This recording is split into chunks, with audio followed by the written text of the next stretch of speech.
This is the Twilight Whispers Club. The sky dims, the wind stills, and somewhere between day and night, a story leans in to speak. These whispers aren't loud, but they stay with you. You've been invited. Lean in close and listen.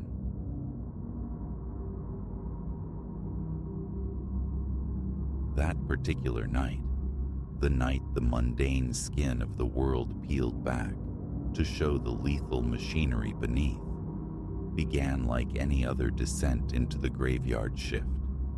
It ended with me clawing for survival, my existence irrevocably altered by the secrets nested within the ordinary shell of Ethelred warehousing. My name is Elias Vance. For 3 years, the echoing quiet of Ethelred had been my nocturnal domain, a sprawling repository of slumbering commerce where I stood sentinel. Not glamorous, no, but the solitude fed my writing, the steady pay kept the lights on. Or so I reasoned, before the axis of my quiet life tilted violently. It was late October, a Tuesday stitched from biting wind and shadows that writhed just beyond the cones of flickering fluorescent light. The wind moaned against the vast metal flanks of the building, a lonely dirge. I'd settled into the cramped security kiosk, my companion a dented thermos, steaming with black coffee, my manuscript pages splayed beside it like a disassembled map of some fictional underworld. The initial hours dissolved uneventfully, the familiar click of my boots on concrete during rounds, the rattle of locks tested, the peering down cavernous aisles stacked high with dormant cargo. A labyrinth of steel shelving scraped the vaulted ceiling. Usually the immensity soothed. Tonight, it pricked at my nerves. Perhaps it was the roof groaning under the wind's assault, a metallic beast stirring. Or perhaps the grim narrative I'd woven that afternoon, a tale steeped in fictional peril, had bled into reality's edges. Whatever the source, the conviction that I shared the space prickled insistently. Around 2 a.m, it surfaced, a whisper of sound, nearly swallowed by the warehouse's ambient sighs. But years attuned to the nuances of nocturnal silence had honed my senses. This sound was alien. I thumbed the mute button on the small monitor relaying empty camera feeds, straining. There it was again, a sharp metallic chink, followed by the indistinct murmur of human voices. They emanated from the north sector, a quadrant supposedly dormant, awaiting future inventory. A cold fist clenched around my heart. This wasn't the scrabble of an errant raccoon or the groan of settling pallets I'd investigated countless times before. This was intrusion, purposeful, human. Instinctively, my hand went to the radio clipped to my belt. I keyed the mic, but only static answered. The north sector sat at the far edge of the warehouse's sprawl, a dead zone shielded by too much steel and distance. A stark choice presented itself. Retreat to the kiosk, dial the authorities, and risk the intruders melting away before help arrived. Or venture forth, gather tangible proof, become the protagonist I so often wrote about. Looking back, the rational path is blindingly clear. Call the police. But in that charged moment, adrenaline singing in my veins, perhaps emboldened by the phantom courage of my fictional heroes, I chose the latter. Flashlight clutched tight, its beam cutting a nervous swathe through the gloom. I moved toward the north sector. Each footfall seemed unnaturally loud on the worn concrete. The voices sharpened as I drew nearer, fragmented phrases snagging on the air. "Faster, damn it, the clock's ticking," one voice rasped, impatience fraying its edges.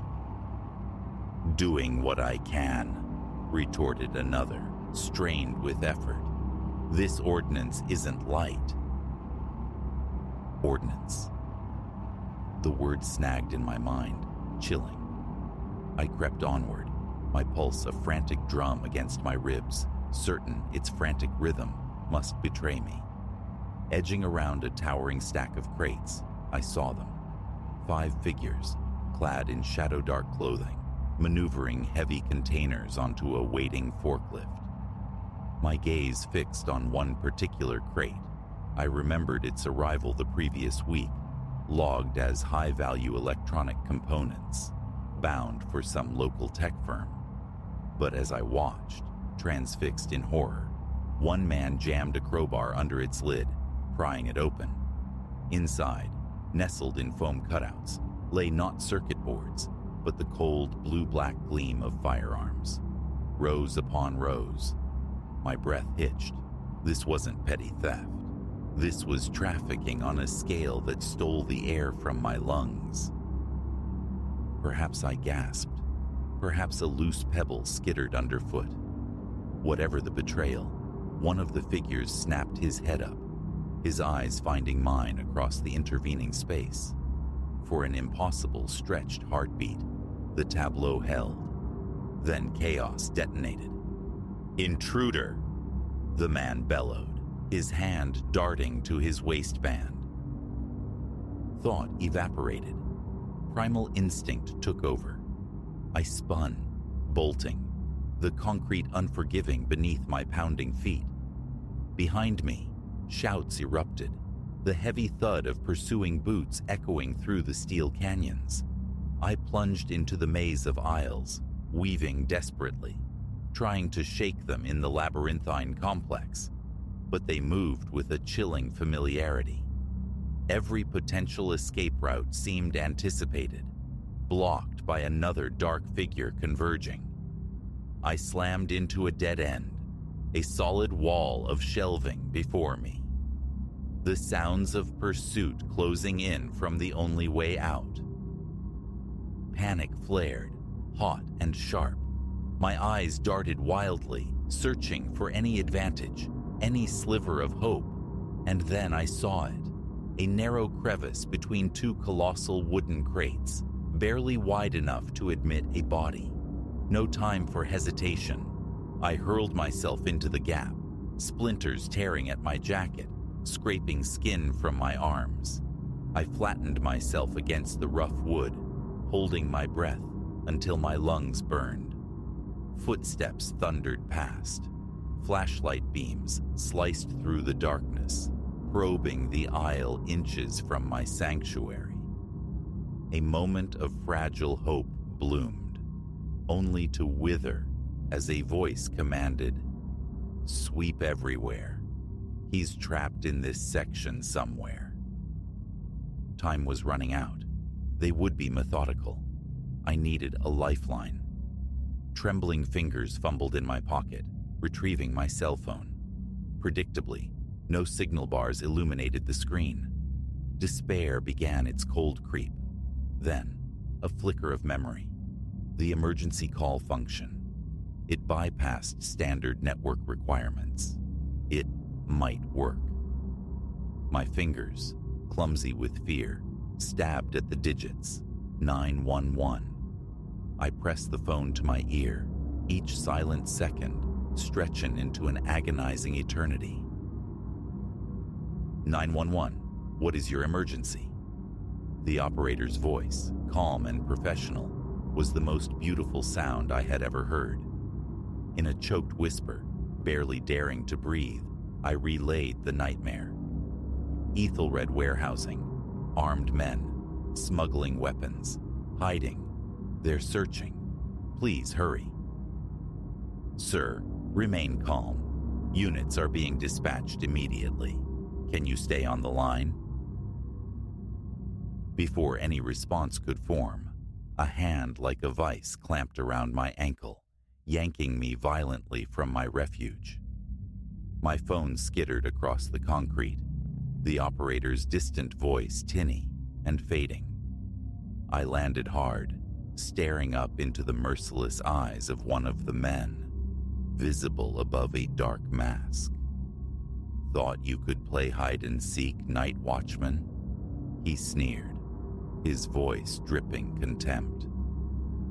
Rough hands hauled me upright, dragged me back towards the loading area where the others waited. My arms were wrenched behind me, bound tightly with zip ties that bit into my wrists. I was forced to my knees on the cold floor. "Now what?" one of them asked, gesturing towards me. The leader, a taller man distinguished by a jagged scar bisecting his cheek, regarded me with cold calculation. "Loose ends," he pronounced, the words chillingly final. "Deal with him. Then we finish loading and clear out." My stomach plummeted. This was the end then. A stupid, ignoble death in a dusty warehouse, the price for misplaced curiosity and a moment's hesitation. One of the men stepped forward, raising a handgun. I squeezed my eyes shut, bracing for the impact, the finality.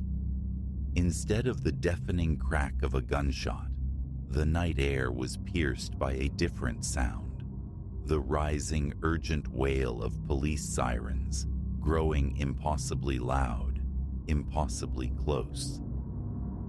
The scene imploded.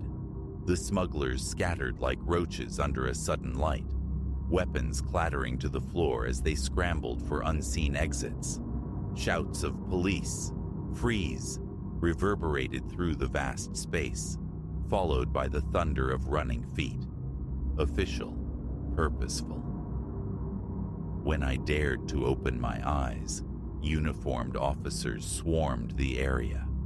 One knelt beside me, slicing through the painful bindings on my wrists, his voice urgent but steady. "Are you all right, son?" The ensuing hours were a disorienting kaleidoscope of flashing lights, sharp questions, and the methodical process of law enforcement securing a major crime scene. Most of the smugglers were apprehended, though the leader and one other had vanished into the night. The scale of the operation they uncovered was staggering. A river of illegal weaponry flowing silently beneath the city's notice, right under my oblivious watch for months. As dawn painted the high warehouse windows with strokes of gray and tentative gold, a detective approached me. "Mr. Vance," he began, his expression serious.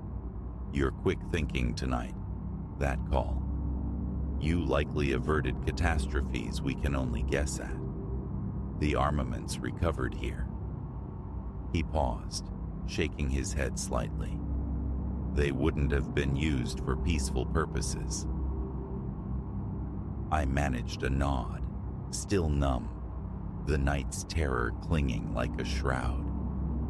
"Just doing my job," I mumbled, the words feeling inadequate. A faint smile touched the detective's lips. "You did considerably more. That took guts. Ever consider putting that kind of courage to use on this side of the badge?"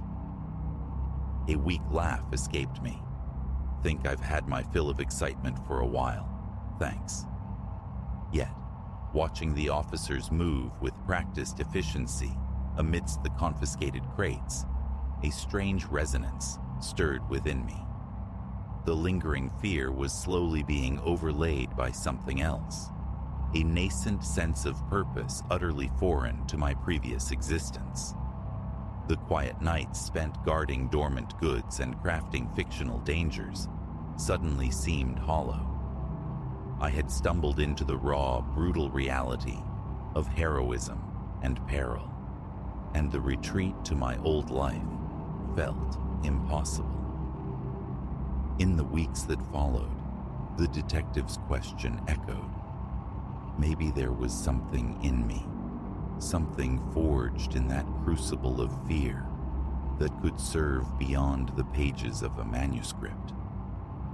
6 months later, I stood on the threshold of the police academy. The decision hadn't been simple. The training proved relentlessly demanding. But whenever doubt gnawed, the memory of that warehouse night returned. The frantic pulse, the desperate gamble, the unexpected wellspring of courage I'd found when everything hinged upon it. Now, cruising city streets cloaked in the authority of a different uniform, I occasionally cast my mind back to Ethelred warehousing, back to the unassuming silence that concealed a deadly secret.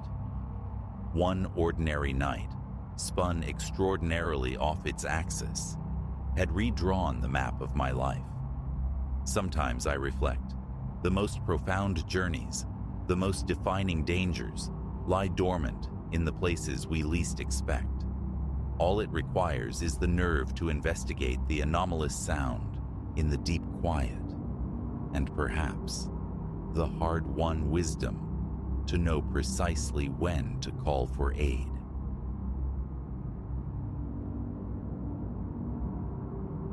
The instant echoes found purchase in the skeletal corridors of the sanatorium. A cold certainty washed over me.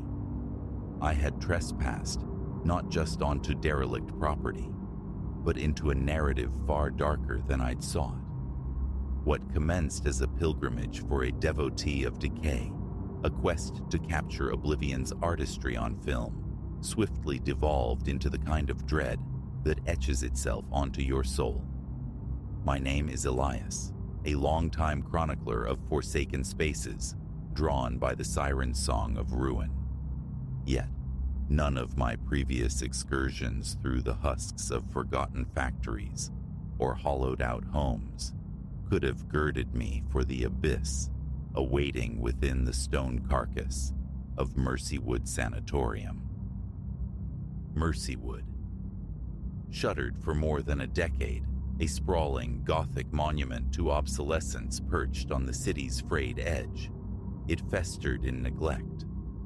For ruin hunters like myself, it was the ultimate reliquary, promising 5 floors of crumbling wards, spectral operating theaters, and secrets layered thick as the dust. Months I'd plotted this infiltration, anticipating the cloak of a new moon. Breaching its perimeter felt unnervingly simple. A warped plank, yielding beside a ground-floor window. A furtive slip into the Stygian quiet. The air hung heavy, pregnant with the scent of damp plaster, rot, and time itself. My flashlight's beam sliced the oppressive dark, illuminating peeling frescoes of paint and the ghostly silhouettes of abandoned gurneys. For an hour, euphoria reigned. My camera drank in the melancholic beauty. A long-abandoned nursery, its observation window miraculously intact, reflecting rows of empty cribs like silent, dutiful sentinels. An administrative office where patient histories lay scattered, their brittle pages disintegrating beneath my cautious touch. The cafeteria, trays still poised in their racks, awaiting spectral diners. It was a symphony of desolation, precisely the haunting poetry I craved. Ascending to the 3rd floor, navigating what the faded signage indicated was the psychiatric wing, the first discordant note struck. A voice. Faint, almost subliminal, yet undeniably human, drifting from the levels above. My pulse hammered against my ribs. Imagination, surely. The wind whistling through broken panes. Then it surfaced again, clearer now. A duet of discord. A man and a woman locked in argument. The distance swallowed the words, but the venom in their tones was unmistakable. Every nerve screamed retreat. Flee, back to the anonymity of my car, erase this place from memory. Yet, a ruinous curiosity, the explorer's fatal flaw, held me captive. Perhaps other trespassers, I rationalized, kindred spirits of the shadows, or maybe transients seeking refuge in the upper reaches. Knowledge became a sudden, urgent necessity. I ascended the next flight, each step on the groaning wood a betrayal of my presence. The voices intensified on the fourth floor, emanating from behind imposing double doors, marked Surgical Suite. My ear pressed against the cold wood, the dialogue sharpened into focus. "We cannot sustain this, Silas," the woman's voice rasped, frayed with anxiety. "Discovery is inevitable." "Calm yourself, Cora," the man, Silas, countered, his voice smooth, dismissive. "This sanctuary has served us for months. Oblivion is its only visitor." "But if someone stumbles upon..." "They will be dealt with," he interjected, a chilling finality in his words, as intrusions always are. An icy dread spiderwebbed down my spine. These were no mere squatters, no fellow adventurers. Whatever clandestine purpose Mercywood served them, it was guarded with lethal intent. Escape. Now. I pivoted, but my clumsy haste sent a forgotten metal basin, perched precariously on a nearby trolley, crashing to the terrazzo floor. The clang reverberated, a shattering violation of the silence. Behind the doors, the voices ceased abruptly. Then, the unmistakable sound of rapid footfalls approaching. Raw panic ignited within me. I bolted, abandoning stealth, hurtling down the corridor. The surgical suite doors slammed open behind me. "You, halt!" a voice commanded. I ran with a desperation I hadn't known I possessed, devouring the stairs in twos and threes, the pounding pursuit echoing my own frantic heartbeat. Rounding a landing on the second floor, fingers snagged my jacket. I wrenched free, the sound of tearing fabric punctuating my escape, and plunged through the same fractured window that had granted me entry, tumbling onto the overgrown, dew-slicked lawn. My car, secreted a block away amongst skeletal trees, seemed miles distant. I reached it, breath sobbing, keys fumbling in the lock as distant shouts pursued me. Flooring the accelerator, a glance in the rearview mirror captured two figures emerging from the sanatorium's maw.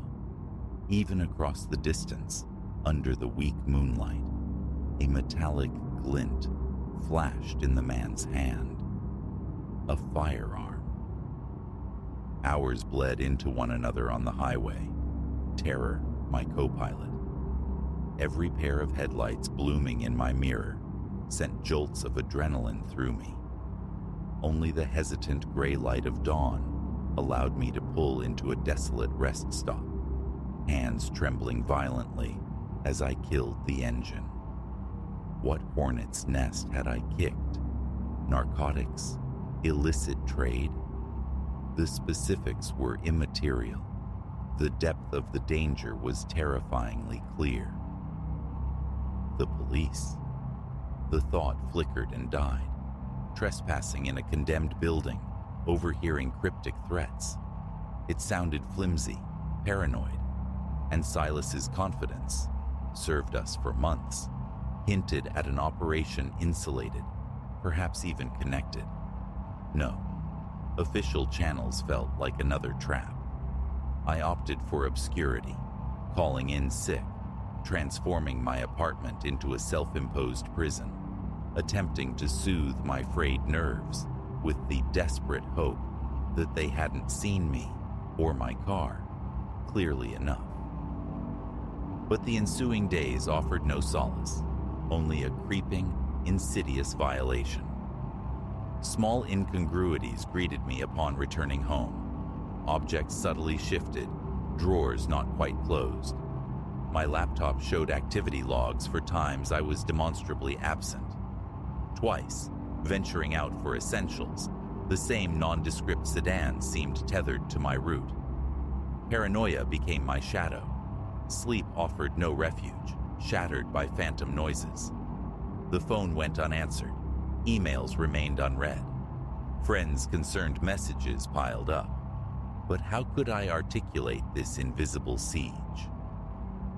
A week after Mercywood, the pretense shattered.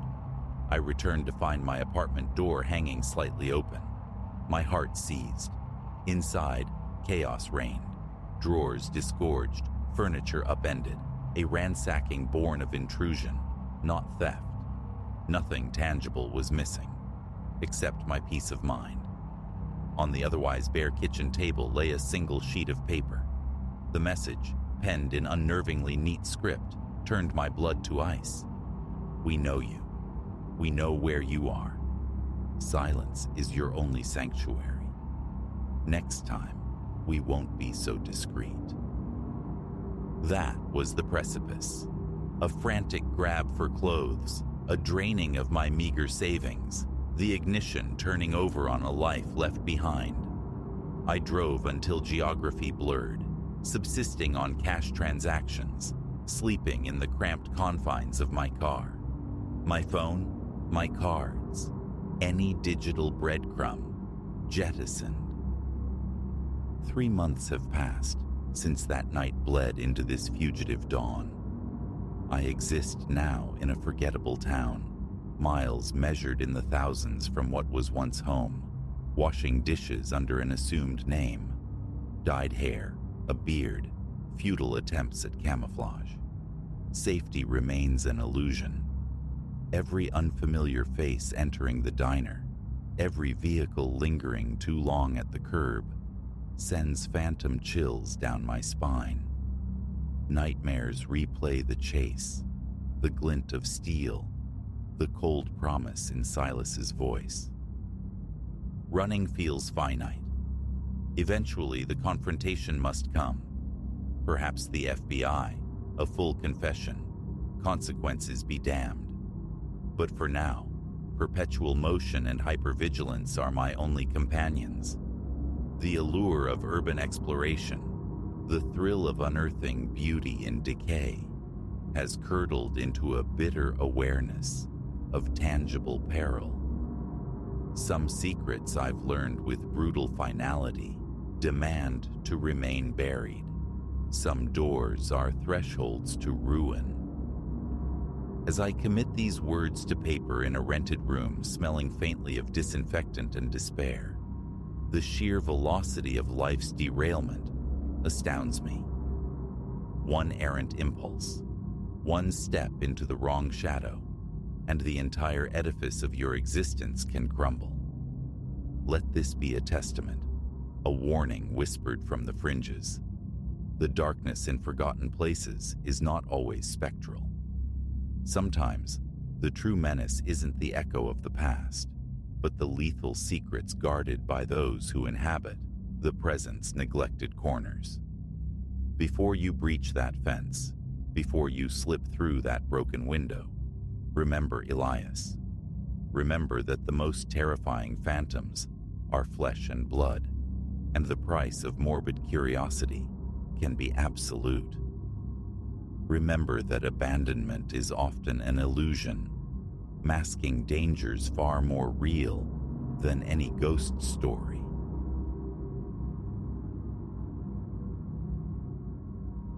The cone of my submersible lamp sliced the aquatic gloom, illuminating a phantasmagoria of dripstone architecture and constricting tunnels.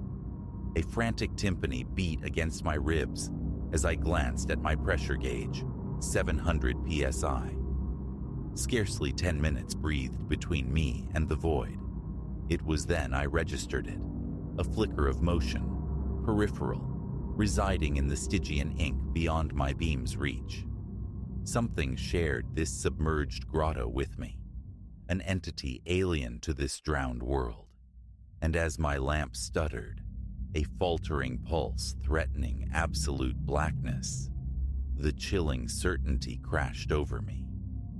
The guideline, my silken thread back to the sunlit world, was gone. My name is Elias Vance. I navigate the Earth's hidden veins, a cave diver. Or I did, until that plunge into the liquid underworld of Mexico's Yucatan cenotes, a dive that redefined boundaries I never knew existed. For more than a decade, I'd courted the deep, testing the fragile limits of flesh and technology, seeking truths entombed beneath the surface. Yet no descent, no trial of endurance could have foreshadowed the enigma waiting in the abyssal heart of Cenote Sac Actun. It began as charted territory, ostensibly a survey mission to delineate a newly broached artery within the sprawling subterranean network. My hand-picked cadre consisted of myself, Ronan, my steadfast diving companion of many years, and Mateo, our indispensable local navigator. Days bled into meticulous preparation, scrutinizing regulators, calibrating compasses, rehearsing emergency protocols until they became reflex. Dawn broke heavy and humid over the cenote, the surrounding jungle ensnared in a spectral mist. While kitting up, a disquiet settled upon me, formless, yet insistent. Perhaps it was the unusual hush blanketing the air, or the way the typically crystalline water seemed veiled, its clarity subtly diminished. "Everything all right, Elias?" Ronan's voice, filtered through the neoprene hood, held a note of scrutiny. I manufactured a thin smile. Pre-dive jitters, standard procedure.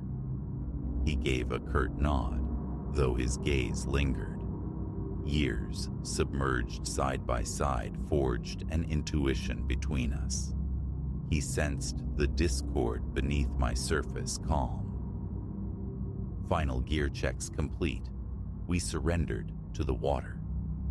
Its cool embrace startled against the jungle's swelter, momentarily sharpening my focus. Descending through the cenote's maw, the familiar paradox returned, a thrill laced with primal caution, the siren call of the unexplored deep. For the initial hour, the dive unfolded with textbook precision. We advanced methodically through the labyrinth, digitally charting the passage, suspended amidst formations of staggering, unearthly grandeur. Limestone icicles, elegant stalactites, wept from the ceiling in frozen cascades. Below, stalagmites clawed upwards like the ossified talons of some chthonic titan. Approximately 3,000 feet into the cave's embrace, the rhythm fractured. I led the way, Ronan trailing some 20 feet astern, Mateo guarding our rear. Having just navigated a particularly tight constriction, my primary torch wavered. I paused, rapping the housing sharply. The beam steadied, yet seemed diminished, its luminescence muted. I filed away the intention to switch to my backup, should it falter again. That's when I perceived it, a sinuous shadow undulating at the very periphery of my illumination. Vanished instantly, leaving me questioning my own senses. Almost. A hand signal flashed back to Ronan. "See anything?" A negative shake of his head, followed by a gesture to proceed. I lingered a moment, then pushed onward. We were breaching a voluminous chamber when my light convulsed once more, this time extinguishing utterly for a sickening, timeless second before sputtering erratically back to a semblance of life. In that fleeting interval of profound darkness, something immense and unseen swept past me, a tangible pressure wave in the water. I whirled, heart hammering against my sternum. My resurrected beam found only empty water and Ronan's face behind his mask, etched with concern. I signaled my intention to switch to the backup lamp, my hand betraying a slight tremor as I executed the change. As the brighter, steadier ray of the secondary torch pierced the water, my gaze fell upon something that turned my blood to ice water.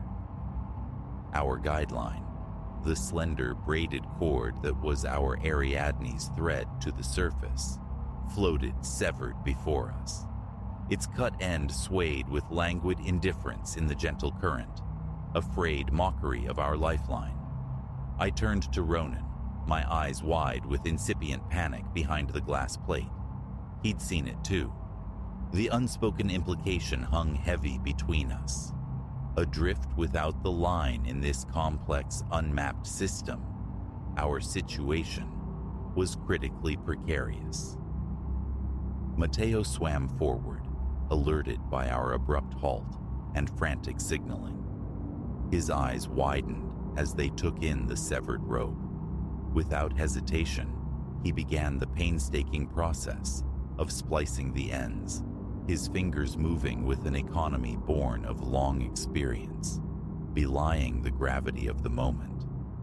While he worked, I swept the chamber methodically with my beam, and then I saw it again, a form coalescing in the darkness just beyond the light's furthest reach. It was larger now, possessing a fluid serpentine grace utterly unlike any terrestrial or known aquatic creature. I nudged Ronan's arm, pointing. He nodded grimly. He saw it too. We watched, scarcely daring to breathe, as the shape ghosted along the chamber's edge. Details remained elusive, shrouded in the gloom, yet I could have sworn I saw the dull gleam of scales, the powerful flick of a tail far too substantial for any native fish. Mateo finished the repair, flashing the OK signal, but as we oriented ourselves to continue, my light snagged on an object nestled on the cave floor. Descending for a closer inspection, a pit formed in my stomach. There, half consumed by the fine silt, lay a diving mask. Not just any mask, an archaic model, the type employed by divers perhaps half a century ago. My fingers brushed its cold surface. At that precise moment, a potent invisible current surged through the chamber, erupting without warning. It seized us, spinning us like helpless leaves in a gale, simultaneously churning the floor sediment into an impenetrable brown cloud. Visibility vanished in an instant. The repaired guideline snapped taut in my grasp. I clung to it desperately, bracing against the unseen force. Through the swirling particulate haze, I glimpsed the faint, diffused glows of Ronan's and Mateo's lamps as they too fought the current, anchored to the line. The surge lasted mere seconds, but as it ebbed and the silt began its slow, inexorable descent, a horrifying realization dawned. I was utterly alone. Ronan, Mateo, and the precious guideline had vanished into the maelstrom. Panic, cold and suffocating, threatened to engulf me. I forced measured inhalations, battling the primal urge to hyperventilate, a diver's cardinal sin, lethal in these circumstances. A glance at my gauge confirmed the grim reality, 700 psi. 10 minutes perhaps if I could master the terror. Find Ronan, find Mateo, find the line. I began a cautious traverse of the chamber, my beam sweeping methodically left and right. The water remained thick with suspended silt, visibility reduced to mere arm's length. Every drifting particle mimicked movement, every bizarre rock formation morphed into the potential shape of my lost companions. It was then that the presence returned, the large form materializing from the murk with that disquieting, liquid grace. Closer this time, sharper. I discerned a long, undulating body, appendages that seemed disturbingly akin to limbs, and eyes, vast, intelligent orbs that captured my light and reflected it with an almost metallic luster. This was no fish. This was nothing cataloged by science, and it was observing me. I hung suspended, paralyzed by conflicting imperatives, the desperate need to locate my team versus the instinctual command to flee this impossible entity. As I hovered, indecisive, my backup lamp began its own death rattle, flickering ominously. A fresh wave of panic washed over me. Darkness absolute in this underwater tomb meant a slow, certain end. My numb fingers fumbled for the tertiary backup, a small chemical light stick clipped to my buoyancy compensator. I snapped it, activating a frail, spectral green luminescence. Renewed movement drew my eye. The creature was now circling me, its path describing ever-constricting spirals. My air dwindled, my lights failed. I was adrift in a subterranean maze, hunted by a creature that defied existence. In that crucible moment, facing the stark probability of my own demise, an unexpected tranquility descended. If this was the end, I would meet it unblinking. I ceased my futile attempts at evasion and turned, facing the impossible being directly. As it swam into the feeble radius of the chemlight's glow, I saw it clearly for the first time. It possessed an alien beauty, an amalgam of moray eel and giant salamander, yet with unsettling hints of the anthropomorphic in its gaze and the cast of its head. It regarded me with an expression I could only interpret as profound curiosity. Then, slowly, with deliberate intent, it raised one of its limb-like fins and pointed, not towards me, but past me, indicating one of the darkened tunnels branching off the chamber. Doubt warred with desperation. Was this guidance or a lure into a deeper trap? But with my air supply whispering its final warning, choice became an illusion. I had to trust. I propelled myself into the tunnel it had indicated. Astonishingly, the creature fell in alongside me, its body rippling through the water with effortless power. As we progressed, familiar sigils began to appear on the tunnel walls, small markers left by previous explorations. We were moving towards an exit.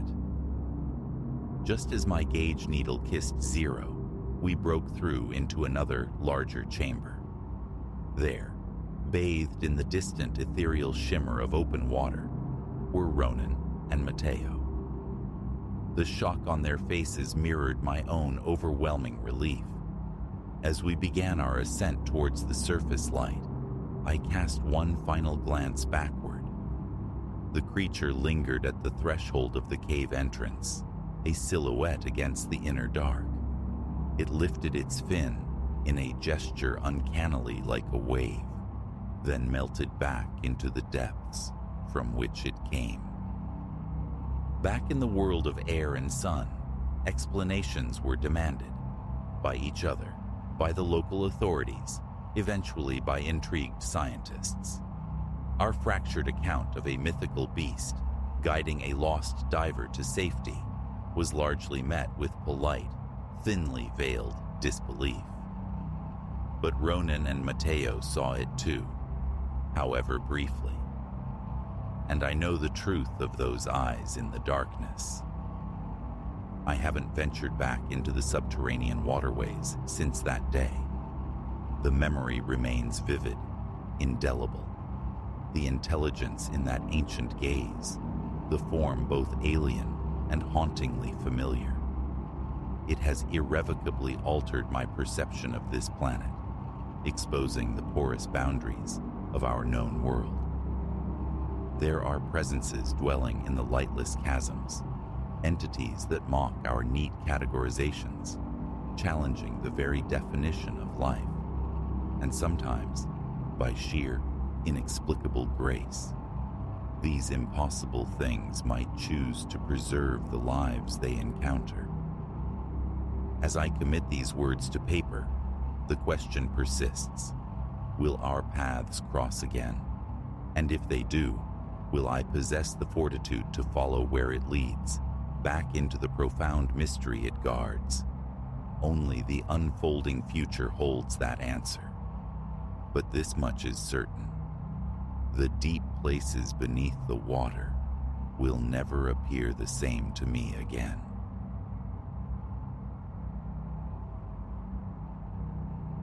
I never intended to recount the events of that evening, yet the futility of silence now seems stark. The climb to our usual gathering place was a familiar weariness, my shoes scuffing the worn stair treads, limbs heavy from the day's labor. A flicker in the corridor lamps, a momentary stutter of light, registered vaguely, dismissed as easily as the faint coffee bloom staining my shirt front, a minor imperfection I hoped would pass unremarked. Banter felt beyond me, small talk, an insurmountable peak. My sole ambition: settle in, peruse the latest materials, depart before the clock struck 12. This mundane agenda filled my thoughts as my hand turned the knob, pushing inward to reveal the circle already formed around the long, polished table. Mine was the solitary male presence amidst the assembly, not by design, merely by recurring happenstance. 7 women convened that night, their attitudes a blend of scholarly focus and cautious anticipation. Notebooks lay open, beams from small torches probed the shadows, phones poised to capture any deviation from the expected. Our usual congress involved dissecting accounts of the preternatural, exchanging theories, nothing more dramatic than the scritch of pen on paper. But tonight was different. Tonight, someone, Serafina, I believe, though certainty eludes me, had introduced an anomalous artifact, a medallion. It rested obscenely on the tabletop, near a book whose binding frayed like ancient lace. Crude sigils marred its surface, gouged into the metal with a violence that suggested desperation rather than craft. Its color was a tarnished, sullen gold, darkened at the rim. Chainless, it lay naked, a disk of ill omen. I paused by my designated chair, drawn to it.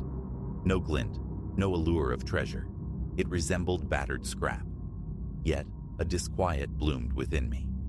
My throat constricted, mouth suddenly arid. A hand raked through my hair. A breath escaped, thin and inadequate. We settled into our seats.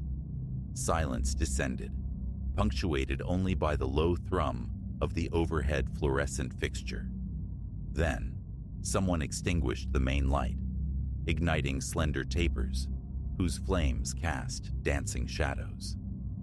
This was ritual for us, an attempt to cultivate ambiance when examining objects steeped in folklore or purported antiquity. I thought little of it, though the air felt stagnant, heavy. No window stood ajar against the evening's warmth. Shrugging off my jacket, I draped it over the chair's back. Serafina offered a provenance, a gift from an acquaintance, a collector of curiosities, possibly tied to forgotten rites. She invited closer inspection. It passed from hand to hand.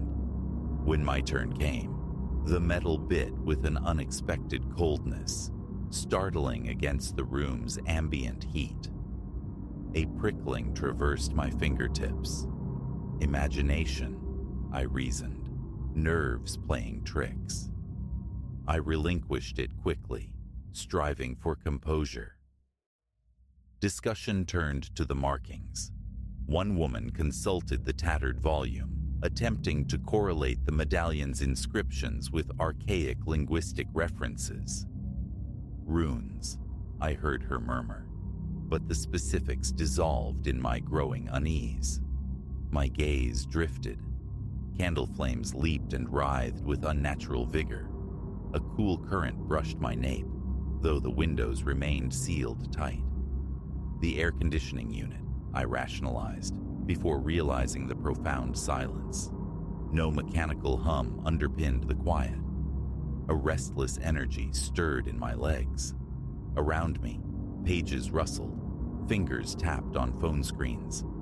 Eventually, the medallion was placed centrally upon a small square of velvet. No one proposed invocation or seance. Such theatrics were never our custom. Yet, an unspoken consensus drew us into stillness. Utter silence descended, thick and suffocating. My eyes began to sting from lack of blinking. Wiping them, I surveyed the circle. Every gaze was fixed upon the tarnished disc. A faint scratching surfaced, seeming to emanate from within the very walls. I strained to pinpoint it, but the sound ceased the instant it registered. Then, a protracted groan, the complaint of ancient floorboards settling, perhaps, or the building's plumbing sighing. My pulse quickened, betraying an anxiety without clear cause. Beads of sweat prickled my brow. My palms grew damp. Nerves, I insisted silently, yet the palpable tension in the room mocked my self-assurance. Without preamble, a lance of pain pierced my chest, sharp and sudden, centered beneath the sternum. A strangled gasp escaped me. My left hand flew to the spot, seeking purchase against the agony as I fought for breath. Heads turned. Someone inquired softly if I was all right. I managed a nod, words failing me. The pain was sufficient to make me clutch the table's edge, vision momentarily swimming. It subsided, leaving behind a persistent pressure, an internal weight pressing outward. It was then that the effluvium manifested, not drifting, not seeping, but condensing around us, a thick gray vapor blurring the edges of the room. My eyes burned. The air grew rank with the odor of mildewed fabric, long shut away in darkness. Soft cries, startled inhalations sounded around the table. A woman coughed, a dry hacking sound. I attempted to rise, but my legs felt like water. Planting my hands on the table for support, I found my arms trembling uncontrollably. A deep, resonant rumble issued from a far corner, obscured by the swirling gray. Turning towards it yielded nothing distinct. Candle flames whipped frantically, as if caught in a gale, distorting shadows into monstrous, lurching shapes upon the walls. The fine hairs on my arms lifted, my scalp prickled. And then, the voices. A chorus erupted, sourceless and invasive, a tapestry of whispers and guttural pronouncements in a tongue that clawed at the edges of sanity, genderless and utterly alien. The chanting, the muttering, echoed, amplified within the confined space, harsh syllables vibrating against my eardrums. My chest seized again, breath catching high in my throat. My jaw clamped shut, saliva pooling uselessly. I strained to speak, to cry out, but sound refused formation, my tongue thick and unresponsive. A terrifying rigidity spread through my limbs, locking me in place. My back arched involuntarily. Posture became an alien concept. Raw panic surged, my heart battering against my ribs, a frantic drumming that pulsed in my temples. The others saw my distress. I heard my name, Elias, spoken, yet it sounded warped, distant. A hand grasped my shoulder, attempting to shake me, but my body remained immobile, pinned, an unwilling statue leaning against the table. My gaze was riveted, magnetized, to the medallion. A sickly greenish luminescence began to emanate from it, pulsing in slow, deliberate waves that synchronized disturbingly with the throbbing agony in my chest. The urge to scream, to plead, warred with the paralysis. My throat remained constricted, exhalation a painful struggle. The chanting intensified, the unknown words a deafening cascade. I felt the vibrations resonate deep within my sternum. Thought fragmented. Escape. That was the singular imperative. Escape from the force coiling inside me. A presence striving for utterance, pushing relentlessly upward from my lungs. I fought it, a silent internal battle. My shoulders shuddered violently. I managed to force my lips apart, emitting only a choked, rattling sound. A chair scraped backward as one woman retreated in fear. Another gripped my arm, her own hand trembling violently, trying to anchor me. The miasma thickened, swirling densely. The frantic dance of the candle flames cast the room in strobing, nightmarish relief. The floor groaned again beneath unseen weight. My knees threatened to collapse, yet the pressure within held me erect. My head tilted back sharply, forcing my gaze towards the ceiling. Tears streamed, my eyes unable to blink against the strain. Clammy perspiration slicked my skin. I shivered despite the room's warmth. Fragments of panicked instructions reached me. Open the window. The lights. Get the medallion. Footsteps scurried. A phone's flash momentarily pierced the gloom, but was swallowed instantly. The click of the overhead light switch sounded, futile.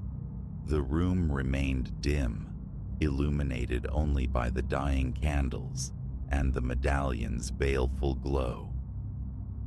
The voices reached a chaotic crescendo, words tumbling over one another in a maddening torrent. My ears rang, my pulse hammered relentlessly. A coppery taste flooded my mouth.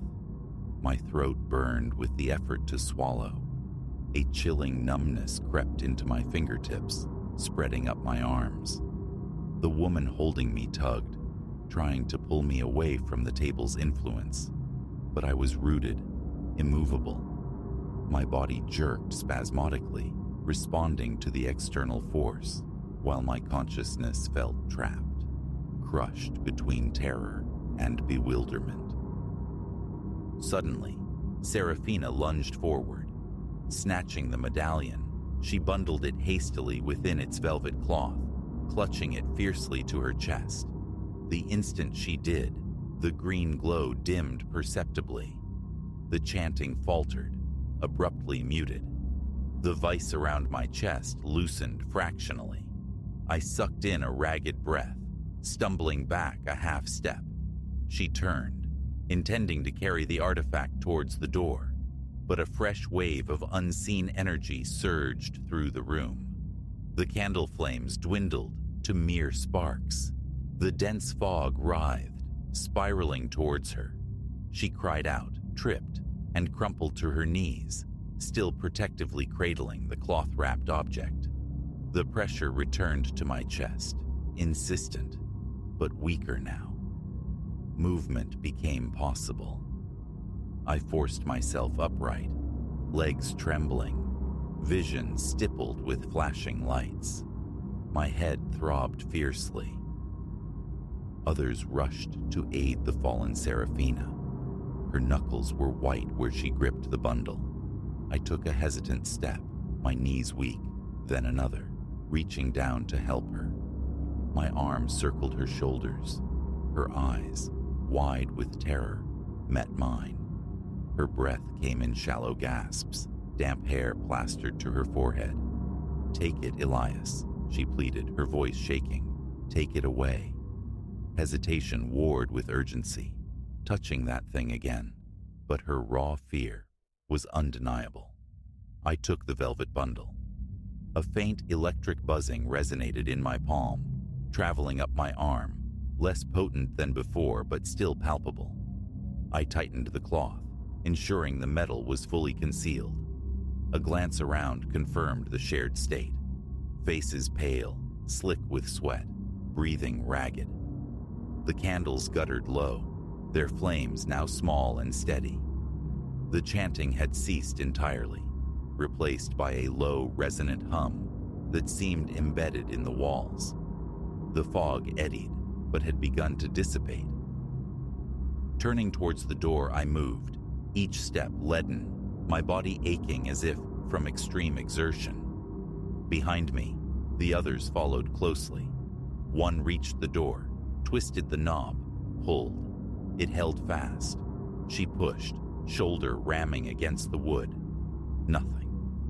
With the medallion clutched in my hands, I approached. The subterranean hum intensified, vibrating faintly through the floorboards. Dread passed between us, a silent, shared understanding. Lifting the bundle, I pressed it against my chest. The familiar stabbing pain returned, sharper this time. I gritted my teeth, holding it tight.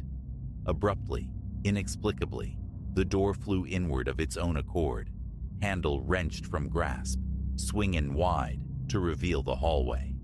Cool, clean air rushed in. The corridor lights burned steady and bright.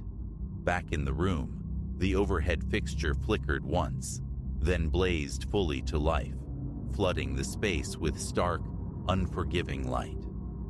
The last vestiges of the fog dissolved into the corners. The candle flames burned calmly now. The hum subsided, fading into silence. We spilled into the hallway, hearts pounding, shirts clinging damply. My chest remained tight, but the acute pain had eased. Adrenaline left my limbs trembling.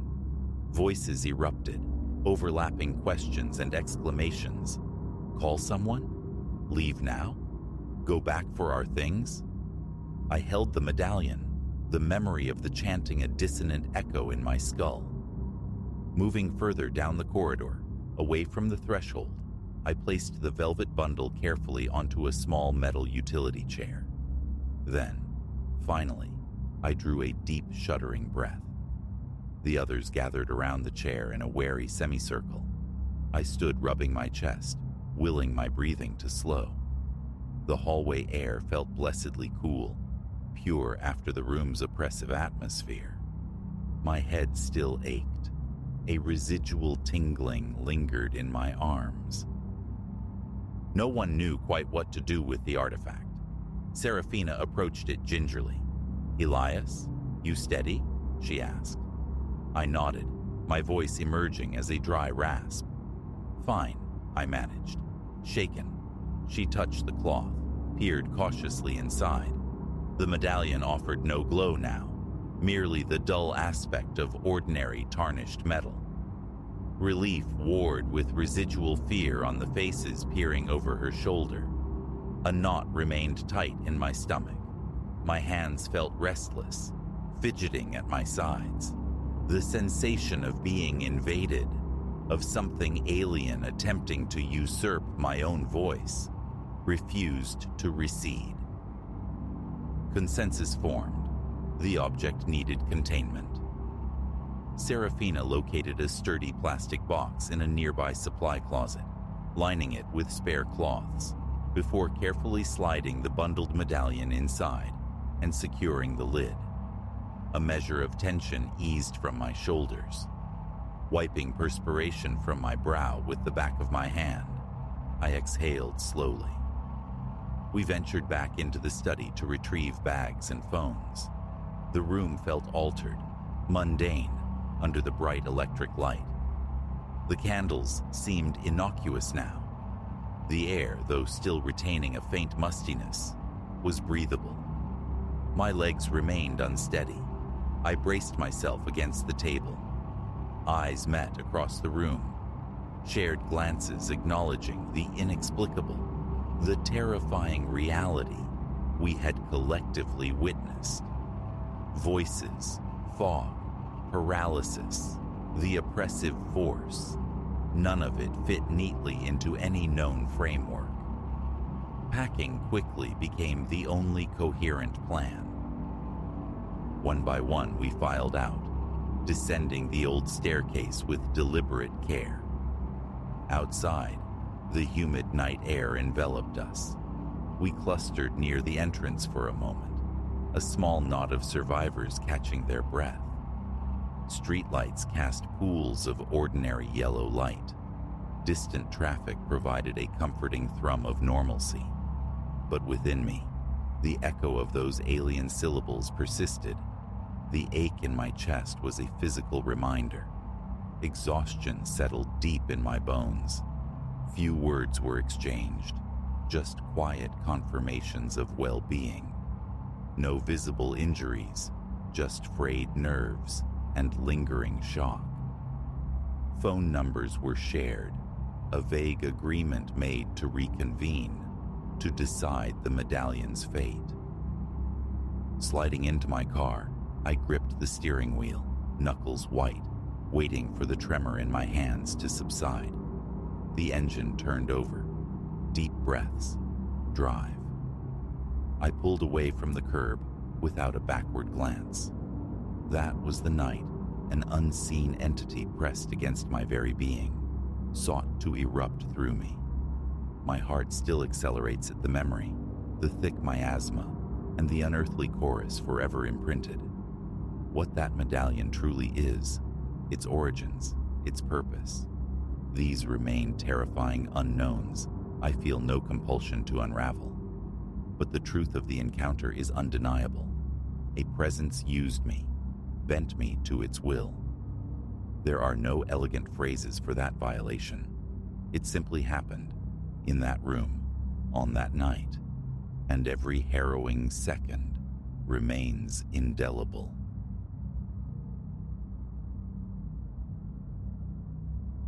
Who could fathom that charity, offered on a deluge-drenched night, would become a tributary feeding a river of terror? Yet, extending a hand to a silhouette in the storm, I unknowingly beckoned peril across my threshold. The wipers, frantic metronomes, sliced uselessly at the sheeting rain, their rhythmic squeak a counterpoint to the frantic thrumming in my own chest. Through the smeared glass, the highway unfurled like a ribbon of wet asphalt, swallowed by the pre-dawn blackness, its emptiness punctuated only by the blinding glare of phantom trucks, hemorrhaging light. Fatigue was a lead weight behind my eyes. Hours bled into hours behind the wheel, the residue of a demanding workday clinging like static. The road's monotonous drone, the hypnotic percussion of rain against metal, a lullaby threatening to pull me under. Just as the siren call of the next rest stop grew irresistible, I saw him. A solitary shape huddled roadside, thumb thrust out, a smudge against the gloom. Prudence screamed, "Drive on." Hitchhikers were specters, cautionary tales whispered on the wind, yet some unseen current pulled at the wheel. Perhaps it was his posture, bowed against the elements, radiating a fragile vulnerability.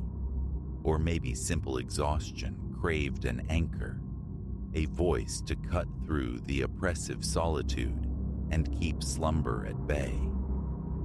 Whatever the alchemy, the crunch of gravel beneath my tires announced my surrender.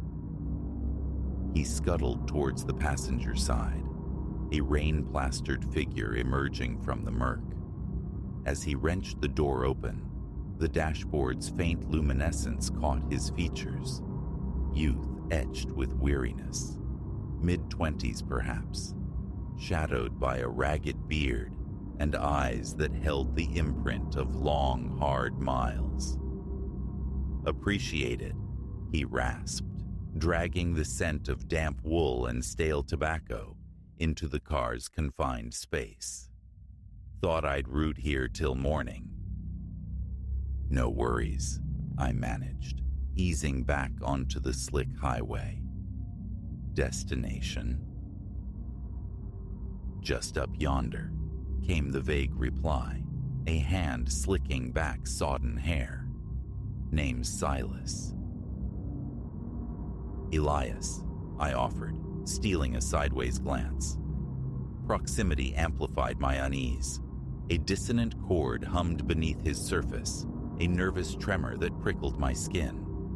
Silence descended, thick and heavy, broken only by the engine's steady pulse and the relentless drumming overhead.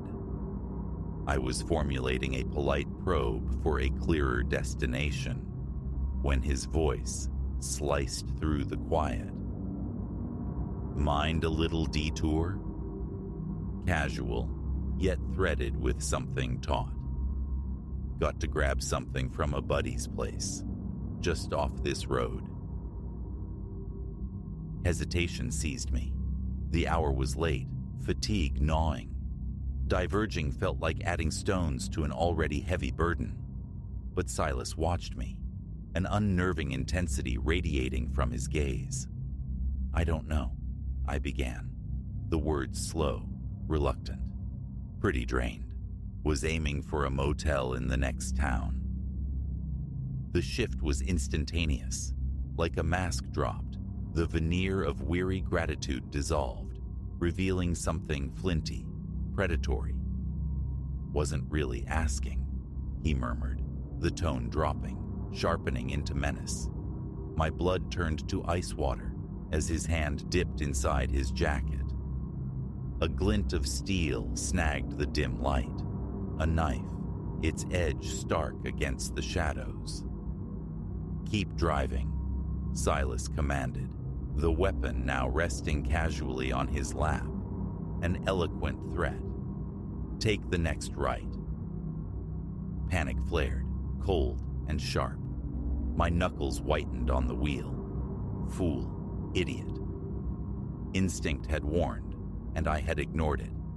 Now this metal cage hurtled through the darkness, carrying me and a madman toward an unknown precipice. I took the turn as ordered, the tires protesting as we jolted onto a narrow, rutted track. Rain hammered the windshield in blinding sheets, visibility shrinking to mere feet. Where are we headed? My voice, I hoped, betrayed none of the terror constricting my throat. Silas offered no answer. "Pull over there," he directed, gesturing toward a ragged break in the skeletal trees ahead.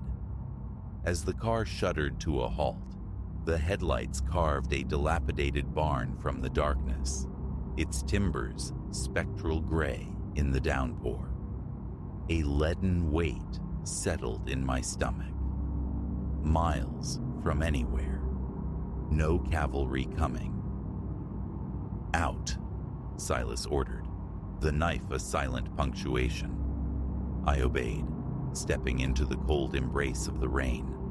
He followed, the blade unwavering, herding me toward the barn. The ancient door groaned in protest as he shoved it inward. Darkness clung to the interior, thick with the smell of decay and damp earth. Shadows writhed in the periphery, animated by the slivers of light piercing the warped walls.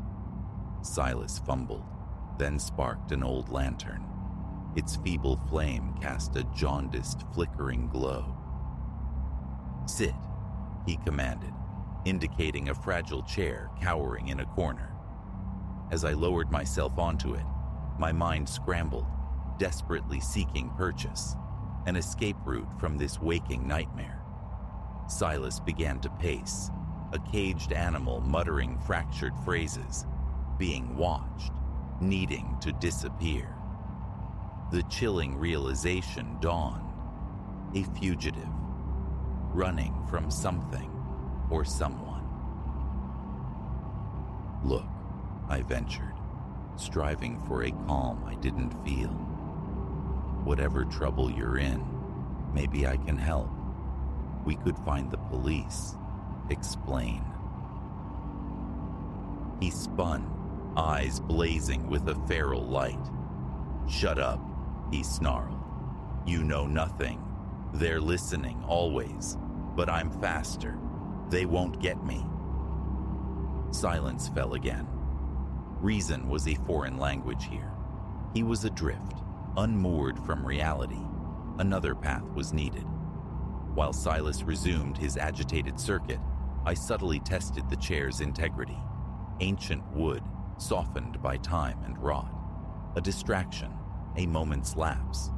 That was all I needed. Hours bled away, each second an eternity. Outside, the storm raged, wind shrieking through the barn's wounded structure. Silas oscillated between paranoid, rambling monologues and coiled, unnerving silences. I remained vigilant, a coiled spring awaiting release.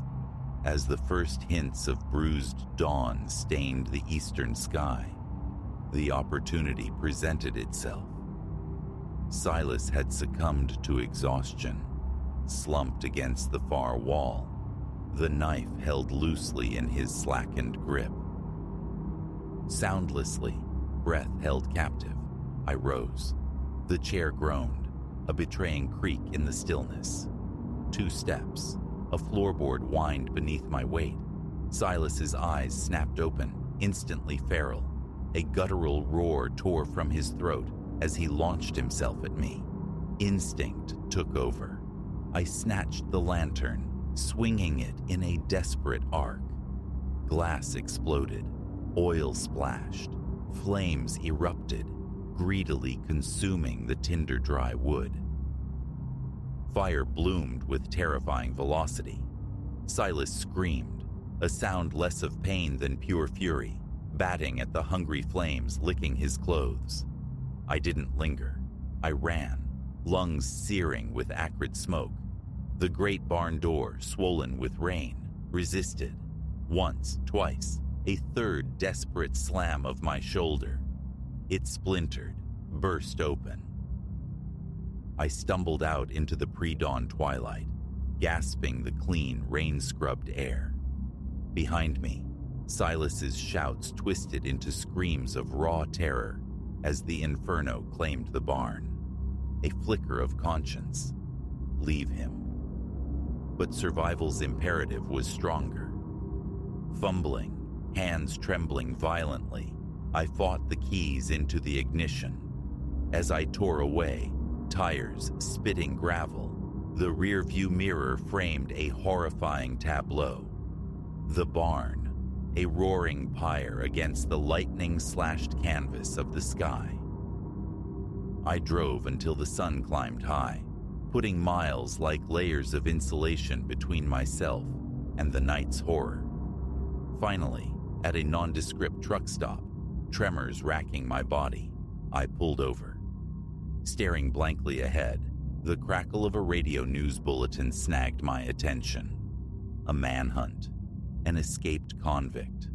Armed. Dangerous. The description painted Silas in chilling detail. A wave of dizzying relief washed over me, chased immediately by nausea. A hair's breadth. That's all that had separated me from becoming another forgotten headline. The stark reality of my near demise struck with physical force. In the ensuing days, the question of the police loomed. I wrestled with it, finally deciding against it. The barn was ash, Silas's fate uncertain. My word against the embers. What proof remained?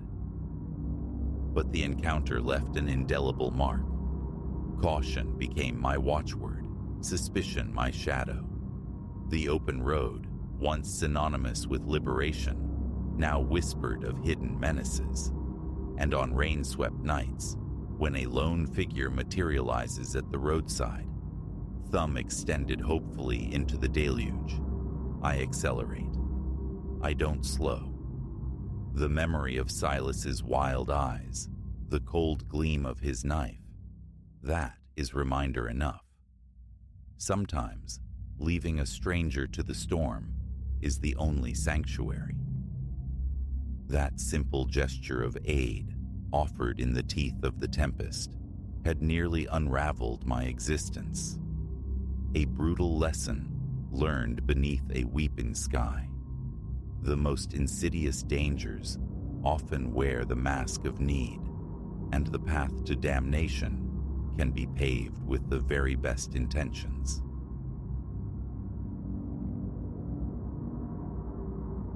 Secrecy was the architecture of my life, Elias Thorne's life.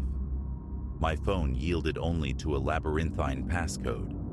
Correspondence, once absorbed, disintegrated into shredded confetti. My computer screen? A private tableau, eternally shielded from prying eyes.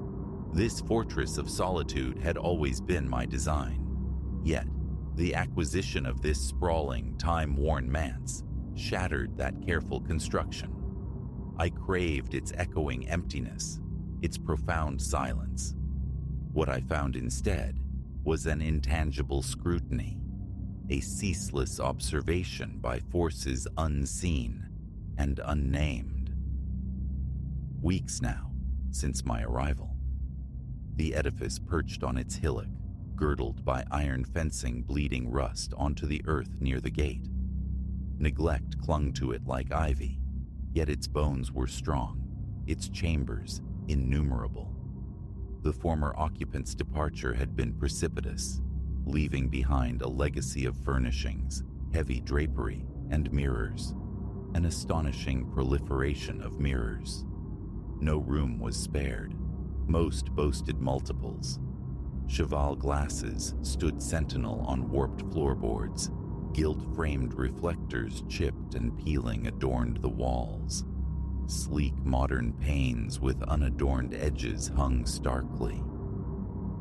That first evening, traversing the foyer into the grand salon, I coaxed life into a towering floor lamp. Its bulb stuttered, a hesitant pulse, before bathing the room in a steady glow. Above the hearth, a looking glass beckoned.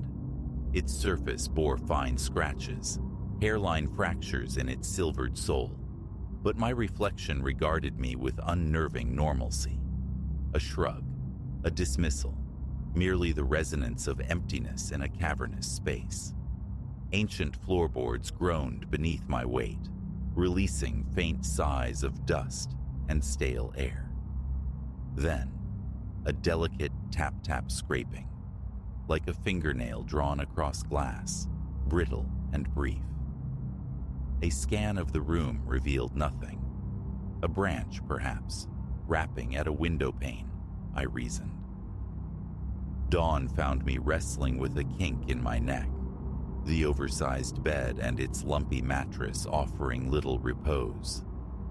Parting the bedroom curtains, I watched morning light spill across the room, striking the large mirror mounted opposite. For a disorienting instant, a shape flickered behind my reflected form. Not my silhouette, but an alien contour superimposed upon the glass. I whirled, heart slamming against my ribs, finding only empty air. My palms grew slick. A trick of the light, I insisted, standing frozen until the frantic rhythm in my chest subsided. Descending the stairs for breakfast, I tried to shake the disquietude clinging to me like a shroud. The remainder of the day became a cartographer's quest through the mansion's labyrinthine depths. Corridors snaked onward, doors unveiling pantries, closets, forgotten chambers, each containing at least one mirror. Diminutive ones leaned casually in corners. Others lay shrouded beneath dust-laden sheets. Tall, imposing reflectors sat enthroned within frames, carved with intricate floral motifs or swirling arabesques. My attempt to tally them dissolved into futility. Dozens, surely, perhaps scores. Every unveiled surface sent a jolt through me, an anticipation of something dreadful leaping forth. Nothing ever did, yet the sight of my own duplicated image became increasingly fraught with unease. Dinner was a solitary affair at a small table commandeered in the kitchen. This room, too, possessed its looking glass, positioned above the sink, capturing the dull gleam of cabinet hardware and a slice of the dormant stove. Raising a glass of water, my gaze drifted to its surface. Movement registered, not mine. While I remained perfectly still, the figure within the glass shifted fractionally to the left. My hand spasmed, water sloshing onto the countertop. Setting the glass down with a clatter, I leaned in, peering intently. Only the mundane reflection of cabinetry and stove stared back. Normalcy asserted itself, yet my pulse refused to quiet. I mopped the spill, resolving to ignore the impossible. Nightfall brought a vigil beneath the bedroom ceiling, the lamp left burning against the oppressive weight of darkness. The house murmured around me, random creaks, the soft thud of settling timbers. At one point, a sound like fabric brushing against the exterior of my door sent me rigid, breath held captive in my lungs. Minutes stretched before I dared to rise and investigate. Opening the door revealed a dimly lit hallway, a solitary fixture at its far end, casting a feeble luminescence. My eyes were drawn to the tall, wood-framed mirror hanging opposite my doorway. Cautiously, I eased into the corridor, each step a negotiation with the complaining floorboards. My own reflection materialized, the open bedroom door yawning behind it. A constriction seized my chest, stealing my breath. Then, a whisper, sibilant and indistinct, like an exhalation beside my ear. I spun, finding emptiness. Turning back to the mirror, my reflection appeared unchanged. Yet I perceived, or imagined I perceived, a fleeting disturbance in the reflected space behind me. A shadow gliding along the far wall, where no shadow could logically fall. The ensuing days saw a campaign of concealment. Old sheets, bath towels, salvaged cardboard, anything to obscure the ubiquitous glass. The mirrors, however, seemed to possess a stubborn will. Coverings drooped and fell. Nails refused purchase. Tape peeled away from frames. It felt less like gravity and more like active resistance. More reflectors surfaced in improbable locations, behind a closet door, tucked into a shadowed alcove beneath the main staircase. Each discovery triggered an internal tremor. The sensation of being watched intensified, a persistent prickle on the nape of my neck, regardless of my solitude. One afternoon, a heavy thump resonated from a storage room, terminating the second-floor corridor. Pushing open the door, I found a large rectangular mirror lying face up on the dusty floor. It hadn't been there yesterday. I distinctly recalled propping it against the far wall. Its surface possessed an antique waviness, distorting the reflected world. Crouching, I examined my own features rippling within the glass. And then I saw it. Something behind my reflection, a blur of motion streaking from one edge of the mirror to the other. Too swift to discern detail, yet undeniably humanoid in its passage. A chilling numbness crept into my hands. I sprang around. The room held only a derelict chair, cobweb-laced boxes, an old dresser. My heart hammered against my ribs as I fought for steady breaths. This object had to be moved. Grasping its edges, I hefted it, heavier than it looked, straining my arms, and carried it into the hallway, placing it against the wall just outside the storage room door. A knot of dread tightened in my gut. I didn't want it near, yet leaving it prone in that room felt worse. The moment I stepped back, a soft scrape echoed, the sound of friction against the wall. I turned. The mirror was tilting, slowly, deliberately, settling at an oblique angle, capturing a skewed perspective of the corridor. I left it, unnerved, promising myself I'd haul it to the cellar later. That evening, seeking refuge in the living room, I switched on the television. The screen spat static, a blizzard of visual noise that grated on my nerves. I killed the power. Silence rushed back in, amplifying the house's subtle pops and groans as its ancient timbers shifted. The mirror above the fireplace commanded my attention. I lit another lamp, hoping illumination might dispel the encroaching dread. Perched on the sofa, my gaze oscillated between my phone's sterile screen and the depths of the looking glass. At the periphery of my reflected vision, a nebulous shape materialized, standing precisely where the hallway entrance lay behind me. My muscles locked. A film of cold sweat bloomed on my forehead. Rising, I approached the hearth, staring into the silvered pane. My face looked spectral, my hair disheveled. Behind me, the reflected doorway appeared vacant, yet the glass hinted at a subliminal flicker near the frame's edge. I recoiled, averting my gaze. The tension in this place was palpable, a physical weight. My thoughts circled endlessly. A hidden passage, a squatter? But searches yielded nothing. No forced entry, no errant footprints, no rational explanation. Only the mirrors and the aberrations they presented. Sleep became a shallow, fractured thing, punctuated by sudden awakenings in cold sweat, phantom noises evaporating the instant I sought their source. After a week of this siege, I altered my strategy. A trip to town yielded bolts of blackout fabric. Back in the manse, I measured, cut, and began securing the heavy material over the largest mirrors, driving nails into the surrounding walls. With each hammer blow against the plaster near a frame, a peculiar vibration seemed to emanate from the glass itself. Not the expected shudder of impact, but a deeper, resonant tremor. Finally, the major surfaces were obscured.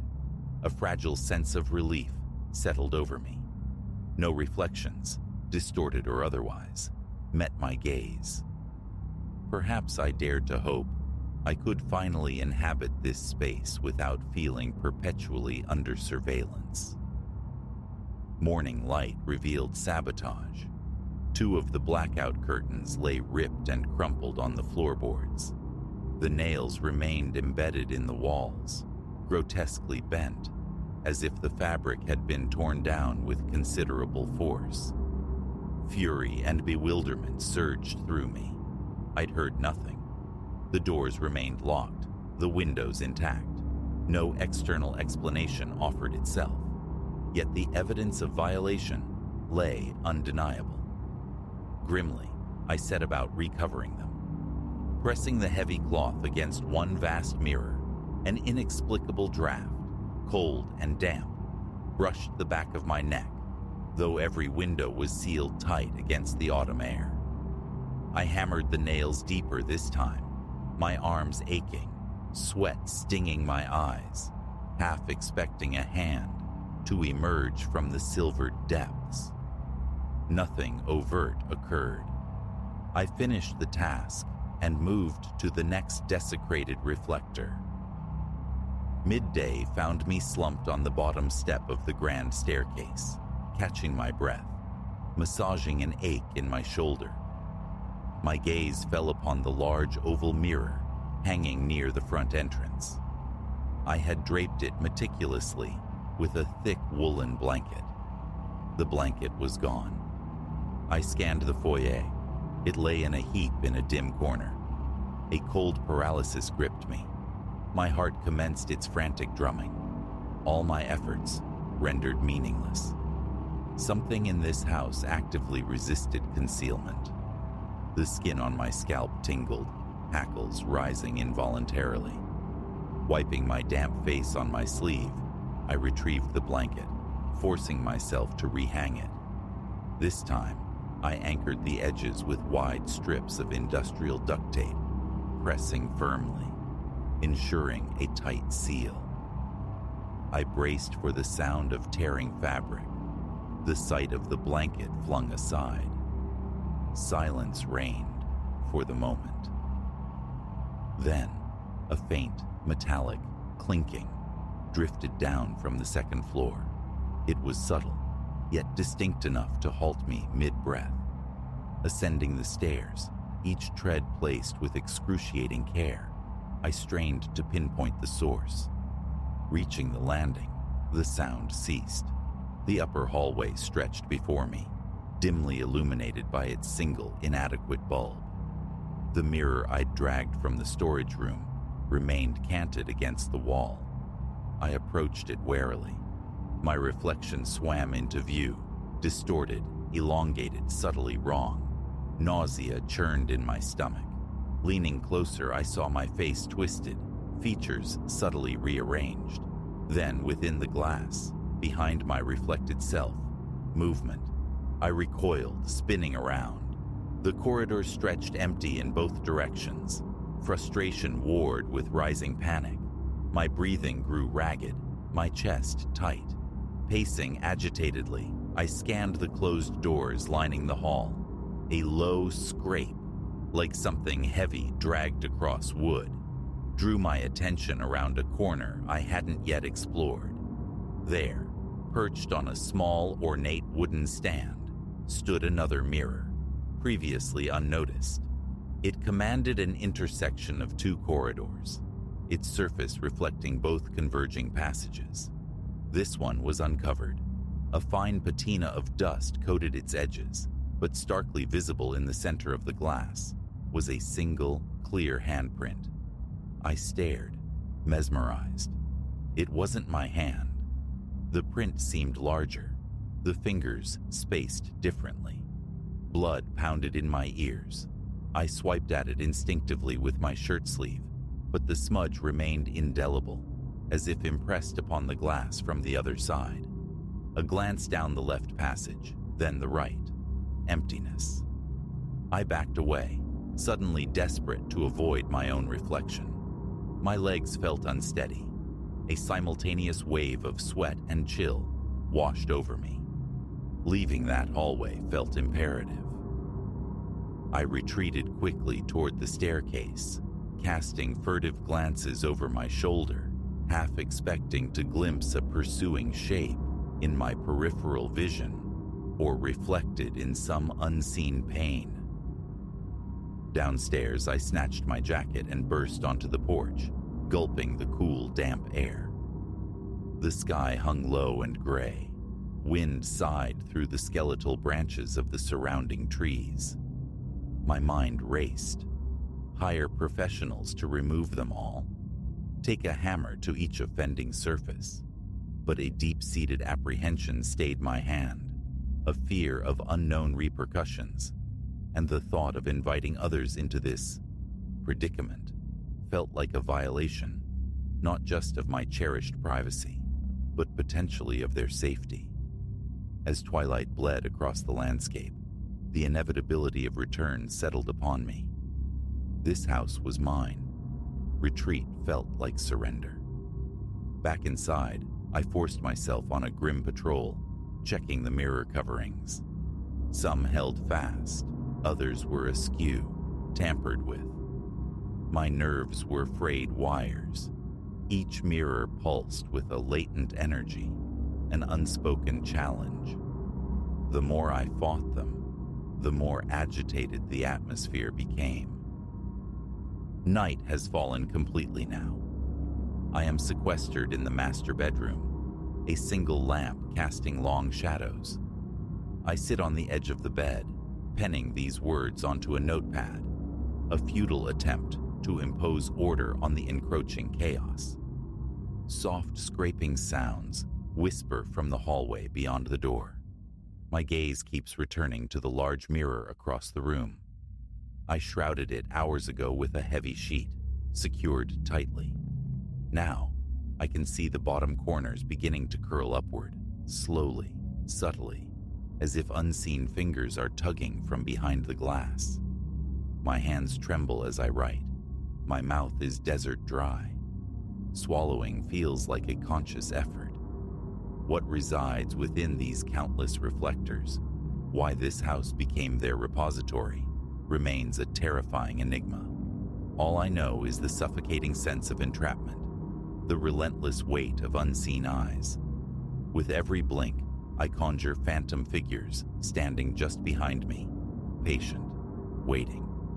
For now, there is only the vigil, the creaks and whispers in the oppressive dark, and the chilling uncertainty of whether the face staring back from any polished surface is truly my own anymore.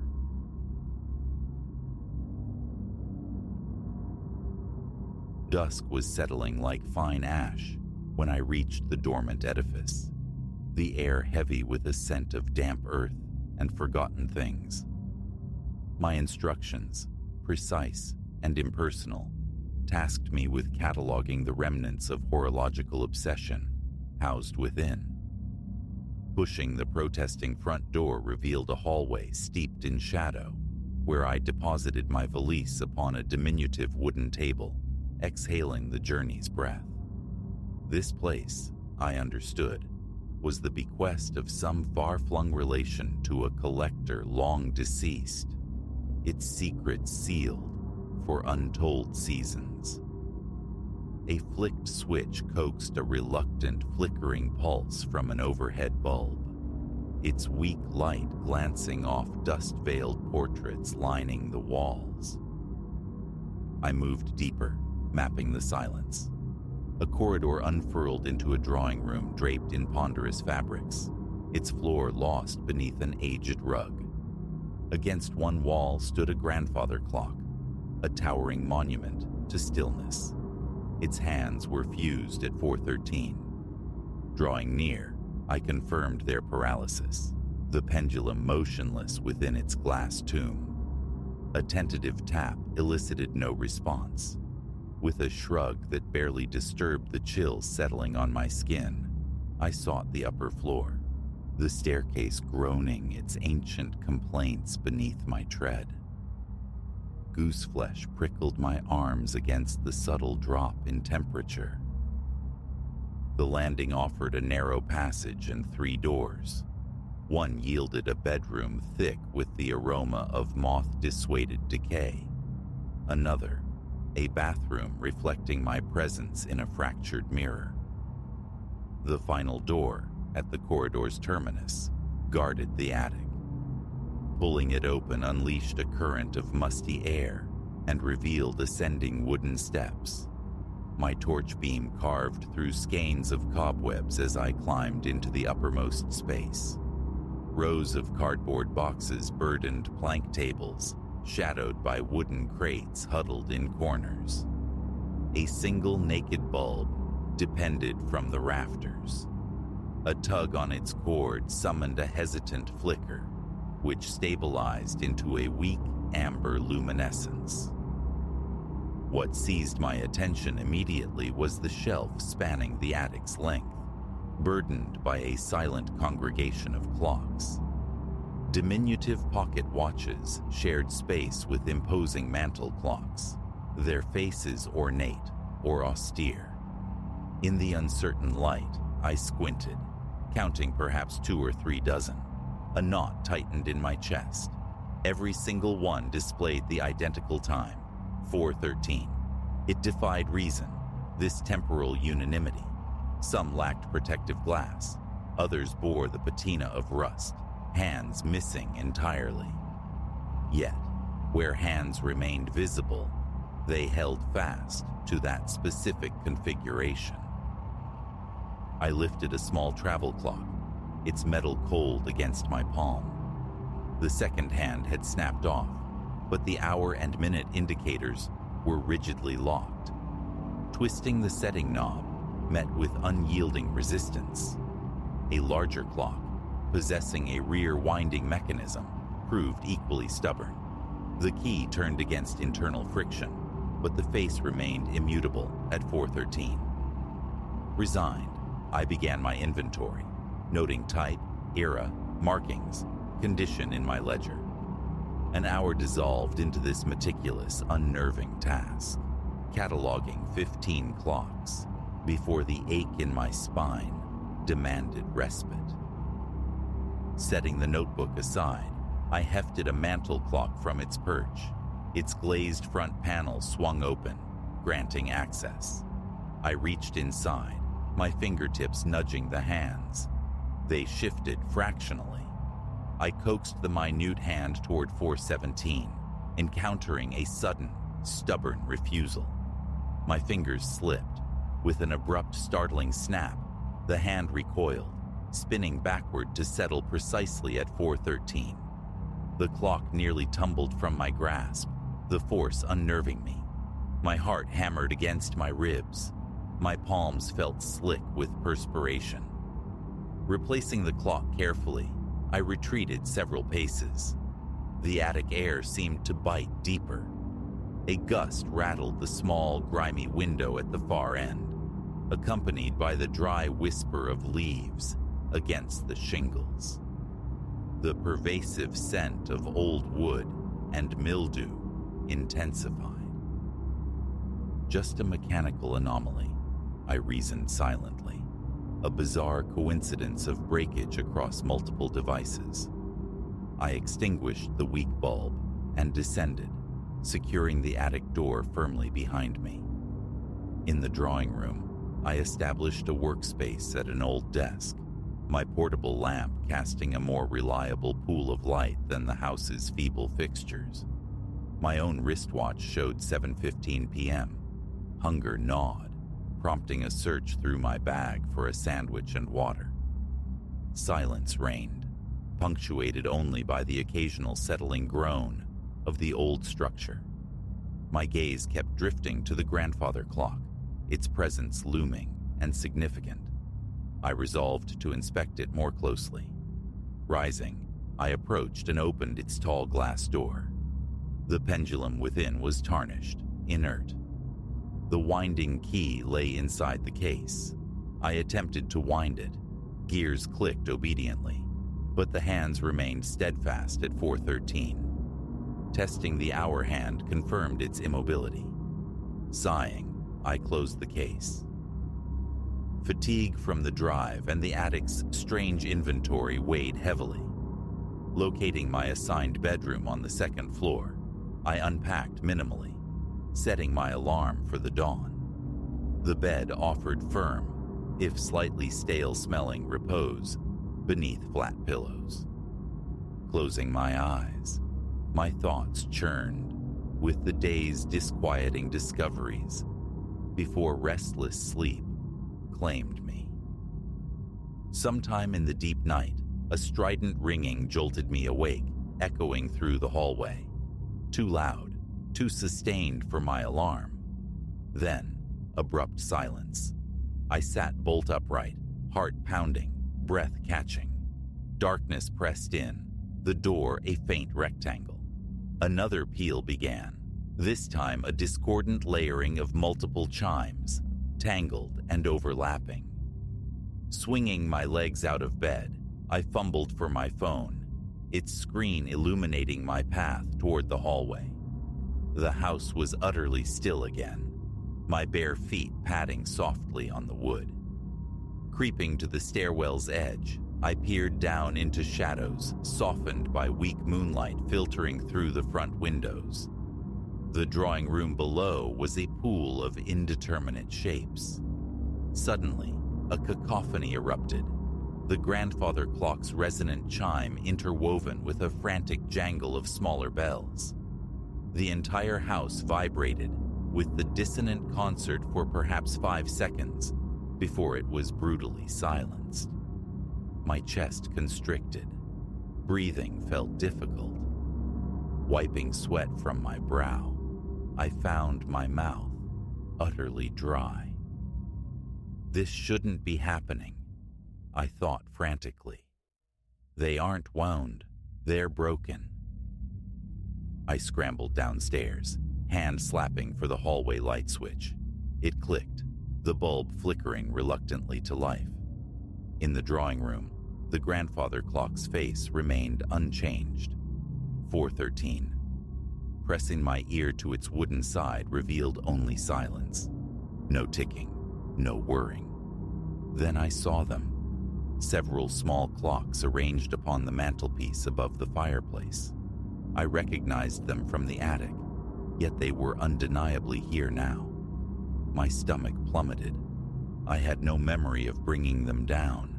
They sat in a precise row, each face reflecting the same obstinate hour. A chill traced its way down my neck. I backed away slowly, retreating into the hallway, as if seeking refuge.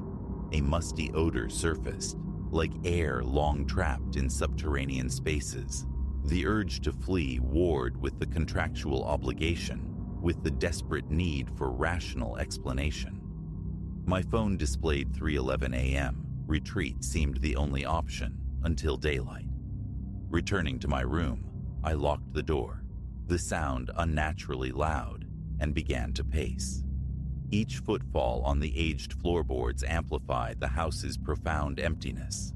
Tension coiled in my muscles, my breathing shallow. Eventually, I lay down again, mind racing with clocks and chimes and inexplicable migrations. Morning found me exhausted, uncertain if true sleep had occurred. After a hurried bite from my provisions, I went directly to the attic. The door remained closed. Ascending the steps, I switched on the light. More gaps punctuated the shelves. Clocks were missing, presumably those I'd encountered downstairs. My notebook lay undisturbed. The crates sat as I'd left them. I turned my attention to one of the crates, prying it open. Inside lay a jumble of watch components, spare gears, several incomplete clock faces. Setting them aside, I resumed my notes, attempting focus, but my eyes kept straying to the remaining clocks on the shelves, their hands still fixed at 4:13. From a box on the floor, I extracted a larger timepiece, an old wooden wall clock with a glass cover, smelling faintly of dust and varnish. Placing it on a small table, I located the winding aperture on its face.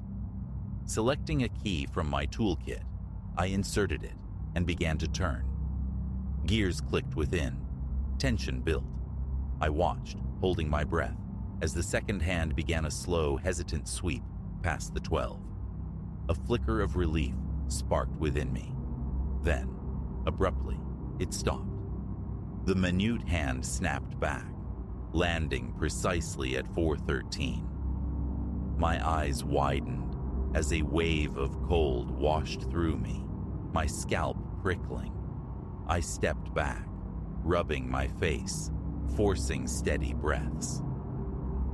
The remainder of the morning was dedicated to cataloging the crate contents. After a midday meal, I compelled myself to attempt adjusting the clocks once more. Each effort proved futile. The hands either refused to yield or sprang back to their designated time with unnerving speed. Sweat beaded on my forehead, necessitating frequent wipes on my trousers. A nascent fear kept me glancing at them constantly, irrationally convinced they might shift the moment my attention wavered. They never did. Always 4:13. That evening, I resolved to keep vigil downstairs in the drawing room, positioning a small folding chair near the fireplace. I extinguished the main lights, relying on my nearby lamp. The house settled into a profound quiet. broken only by an intermittent, faint ticking, or perhaps scraping, whose source remained elusive. My nerves were stretched taut.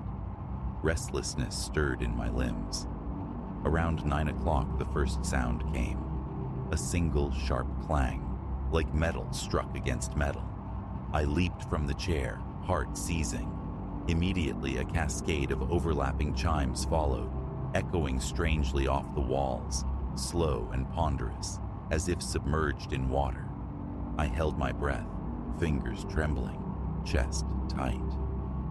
The sound ceased as suddenly as it began, leaving a silence that felt heavier than before. Illuminating every switch I could find, I moved through the rooms.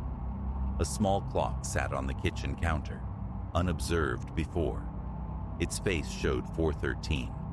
Another materialized inside a glass-fronted cabinet in the dining room. Same time. My throat felt parched. The impulse to abandon the task, the house, everything, was nearly overwhelming. Yet, I clung to the fading hope of a mundane explanation, some elaborate decaying mechanism, triggered at random. But the migration, how? Sleep was impossible. I remained awake until midnight, my gaze oscillating between the staircase and the impassive face of the grandfather clock. Eyelids grew heavy. Finally conceding, I approached the stairs. At their base, I paused. A soft scratching, metal on wood, drifted from somewhere above. Swallowing hard, I ascended, each step a resonant groan. Upon reaching the second-floor landing, the sound ceased. I stared at the attic door, waiting. Silence. Retreating to my bedroom, I locked the door once more and sat on the edge of the bed, my pulse refusing to slow. The distinct sensation of being watched, appraised by the house itself, prickled my skin. Lying down fully clothed, I stared at the ceiling, replaying the images. The congruent clocks, the phantom chimes, the unsettling relocation. My phone's display, showing the minutes advancing normally, offered a small anchor to reality. Eventually, a shallow, fitful doze overtook me. I woke once around 3 a.m., listening intently. The house remained quiet. After several tense minutes, eyes fixed on the door, I drifted off again. Dawn arrived with bodily stiffness and a dull headache. After splashing water on my face in the bathroom's cracked mirror, I decided, one final sweep, gather what I could, and depart. Climbing to the attic felt like entering hostile territory. More clocks had vanished from the shelves overnight. The few remaining steadfastly proclaimed 4:13. Empty boxes lay disturbed, moved by unseen hands. Documenting the scene with my phone, I began consolidating the remaining timepieces into a large crate. As I worked, a loud clang erupted behind me. I spun around, heart hammering, to see a small metal clock lying face down on the floor, apparently having fallen from a shelf. Picking it up, I confirmed its time. 4:13. Breathing heavily, sweat trickling down my spine, I placed the fallen clock atop the crate and began dragging my burden toward the attic steps. In the second-floor hallway, a sudden, inexplicable blast of cold air struck me, nearly causing me to lose my grip on the heavy crate. My legs trembled, but I managed to haul it into the bedroom. My plan solidified. Pack my suitcase, leave immediately, deal with the contractual fallout later. Descending for another box, I found the drawing room light, flickering erratically. At least 5 clocks now occupied the floor around the coffee table, arranged in a loose circle. They hadn't been there last night. Each showed 4:13. Steeling myself, I ignored them, retrieved an empty box, and turned back upstairs. As I moved, a chorus of faint ticks seemed to follow me from the drawing room. I quickened my pace, pulse thudding in my ears. Depositing the box beside the crate in the bedroom, I turned to find the door had swung silently shut behind me. I hadn't closed it. My phone vibrated, a calendar alert reminding me of the impending checkout deadline. The screen showed the actual time, nearing 10 o'clock. Enough. The pressure in my chest felt unbearable. I moved with frantic haste, grabbing notes, stuffing clothes into my valise, zipping it shut with trembling fingers. My gaze darted constantly over my shoulder, half expecting another silent arrival. Descending the stairs one last time, another clang resonated through the house, seemingly originating from the grandfather clock. Drawn despite my fear, I approached it, pressed my hand flat against the glass panel, and pulled the door open. Nothing stirred within. The pendulum hung still. The face read 4:13.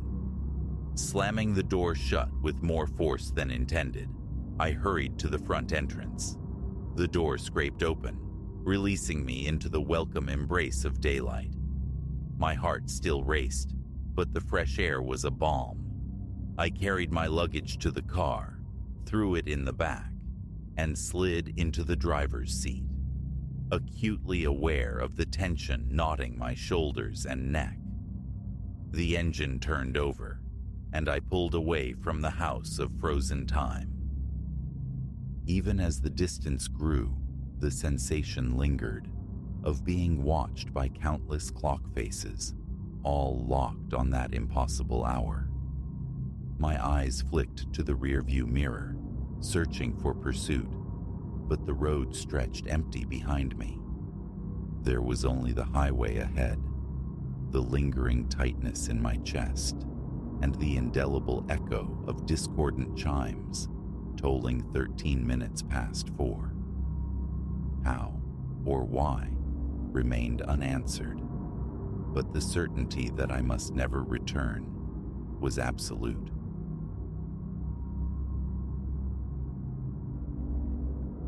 What first registered wasn't sight or smell, but the profound lack of sound. Ethelberg existed within an acoustic vacuum. No birdsong traced the air. No engine droned its distant promise.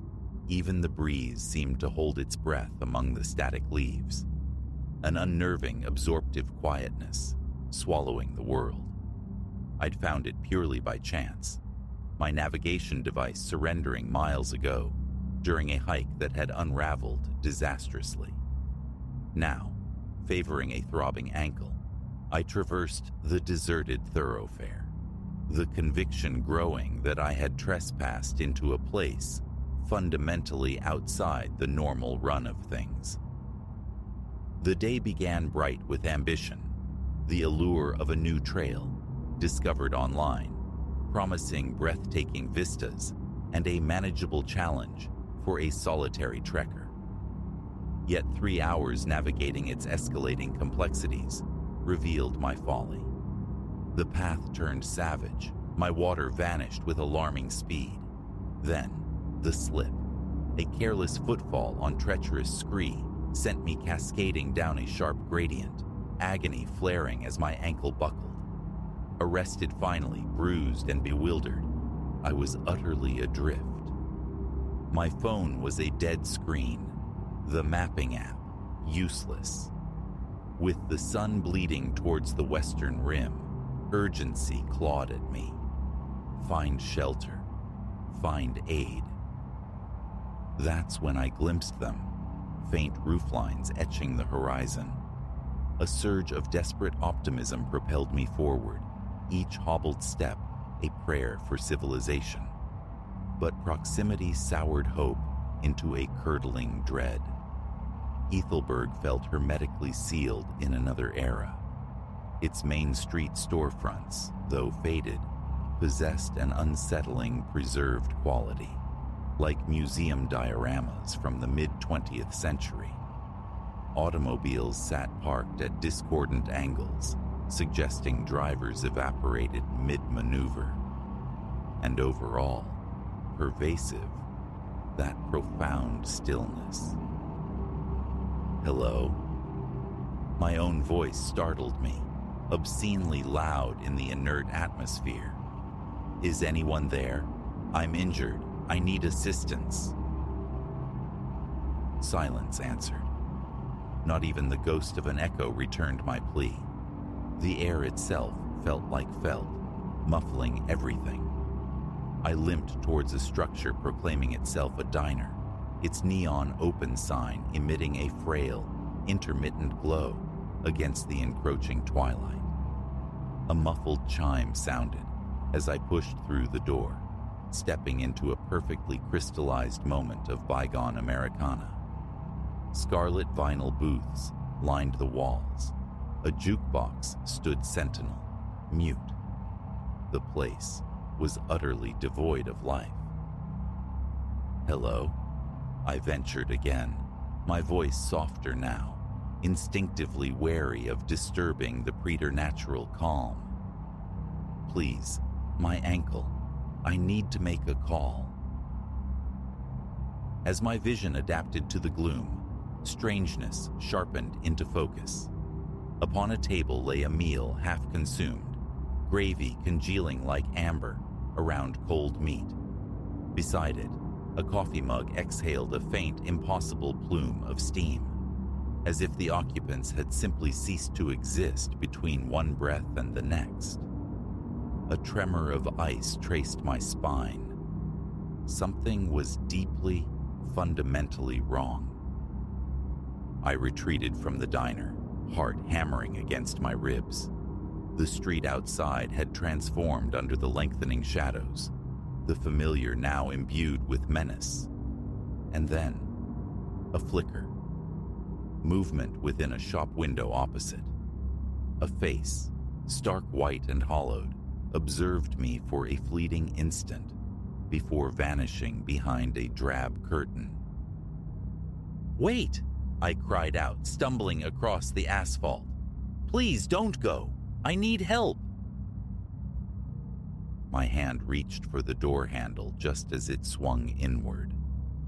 I stood face to face with an ancient woman. Her eyes were recessed, her skin like dried parchment stretched taut over bone. Yet her gaze held a piercing intensity that halted me. "You shouldn't have come," she breathed, her voice a dry rustle of leaves. "Nowhere is safe once night falls." Before a response could form, her fingers, surprisingly strong, clamped onto my arm. She drew me inside with unexpected force, the door thudding shut behind us, plunging us into dimness.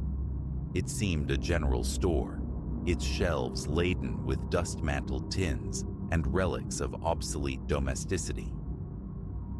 "What is this place?" I stammered, the tremor in my voice betraying my fear. "Where is everyone? My ankle's broken, I think. I just need a phone." "Hush."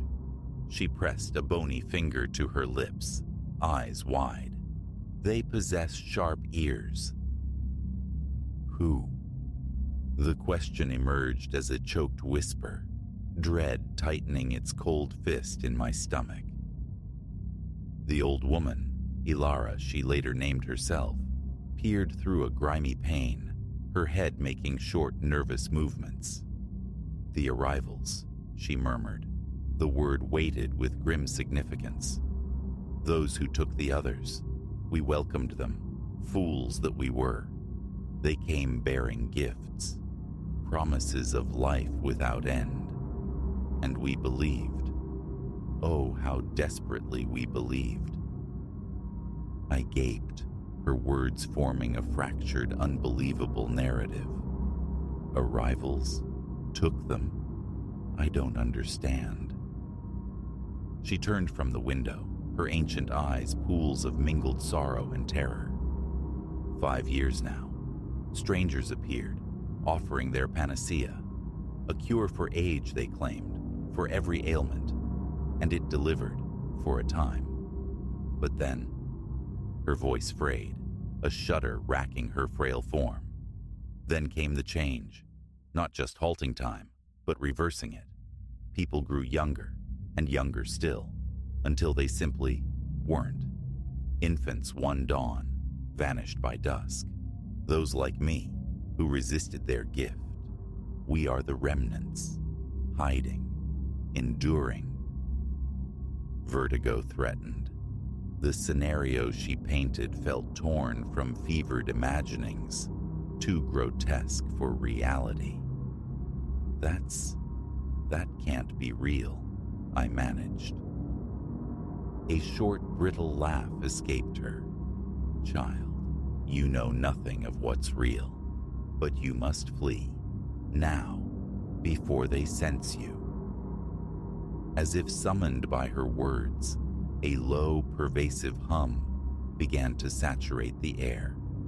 Ilara's eyes widened in stark terror. They're stirring, she whispered urgently. Hide yourself. She pushed me towards a doorway at the rear, but instinct made me resist. Wait, I can't leave you. Come with me, we can get away together. She shook her head, a gesture of absolute finality. Too old, too slow. I would doom us both. Go. Now. And listen. Whatever happens, do not let them touch you. Accept nothing they offer. Run. The humming intensified, escalating in pitch. Through the shopfront windows, I saw an unnatural, throbbing luminescence bloom. Against every rational thought, I obeyed. Hobbling frantically, I plunged into the back of the store, discovering a cramped storage space. I squeezed inside, easing the door almost shut. Through the narrow gap, I witnessed the shop interior flood with an ethereal, cerulean radiance. Voices arose, not human speech, but a sibilant choir, overlapping, incomprehensible, utterly alien. I held my breath, flattening myself against the cold rear wall. The voices swirled closer, shadows writhed just beyond my flimsy concealment. My pulse roared in my ears, a frantic drumbeat surely audible to whatever lurked outside. Then, abruptly, cessation. The light died. The humming ceased. Silence rushed back in, heavier than before. I remained frozen, scarcely daring to draw breath, for an eternity measured in heartbeats. At last, unable to bear the suffocating tension, I cracked the door wider, peering out. The shop stood empty, no trace of Ilara, no sign of the entities she'd warned against. I crept from my refuge, each step a fresh agony in my ankle, and navigated back to the main entrance. Outside, Ethelberg lay unchanged, vacant still, caught in its temporal amber. But now I carried the chilling knowledge of the horror underpinning its placid facade. I didn't linger. Ignoring the fire in my ankle, I fled. I ran until the spectral town dissolved behind me, until I stumbled onto a paved road and frantically waved down a passing truck. The driver regarded my wild-eyed tale of Ethelberg with patent disbelief, yet kindly conveyed me to the nearest hospital. I never filed a report. Who would credit such a story? There are moments I struggle to credit it myself. Yet, on nights steeped in unnatural quiet, when the world feels poised on the edge of stillness, I remember Ilara's desperate warning. I think of the vanished inhabitants of Ethelberg consumed by the terrible cost of perpetual youth, and I know, with a certainty that chills my soul, that some corners of the earth are best left unexplored. Some lost communities are traps from which escape is not guaranteed.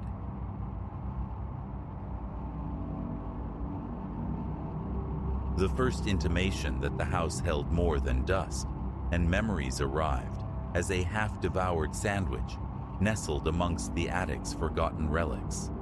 A sandwich bearing the imprint of teeth, decidedly not my own. I, Clara, temporary custodian of Seraphina's sprawling Victorian, had ascended into that stifling, sepulchral space, drawn by an insistent scratching, a sound like frantic fingernails on dry wood. What greeted me instead was this mundane, yet utterly alien, artifact. Proof positive that my solitude was a fiction. Seraphina, bless her whirlwind existence, had entrusted me with her home, a confection of gingerbread trim and shadowed eaves, for the 2 weeks she'd be away, navigating corporate labyrinths. I'd embraced the offer, a welcome reprieve from the cramped geometry of my own apartment. The initial days unfolded in deceptive tranquility. Sun slanted through tall windows, dust motes danced in the quiet air, and I chipped away at my novel, lulled by the sheer decadent spaciousness, trying to quell the tendrils of envy for Seraphina's life. Then began the house's own subtle symphony. At first, I dismissed the creaks and groans as the settling sighs of old timber, the house breathing around me, benign, expected. But the sounds evolved, grew bolder, a furtive percussion of footsteps overhead when I was downstairs, the distinct click and sigh of a distant door swinging shut, untouched by my hand, and always, that relentless scrabbling from the attic, an insidious counterpoint to the quiet. Squirrels, I reasoned, clutching at straws. A raccoon, perhaps, seeking refuge. Yet a deeper intuition, cold and persistent, whispered of something else, something that refused the neat categorization of the ordinary. The sandwich, stark against a patina of dust, shattered my fragile rationalizations. I stood frozen, the stale air thick in my lungs, staring at the ragged bite marks in the bread, the bloom of unnatural green on the cheese. Whose hunger had been sated here? Who moved through these rooms unseen? My hand trembled as I retrieved my phone, the screen's glow an inadequate ward against the encroaching dread. I dialed Seraphina. "Clara, everything all right?" Her voice, effervescent and distant, struck a discordant note against the frantic rhythm of my pulse. "Seraphina," I began, striving for a calm I didn't possess.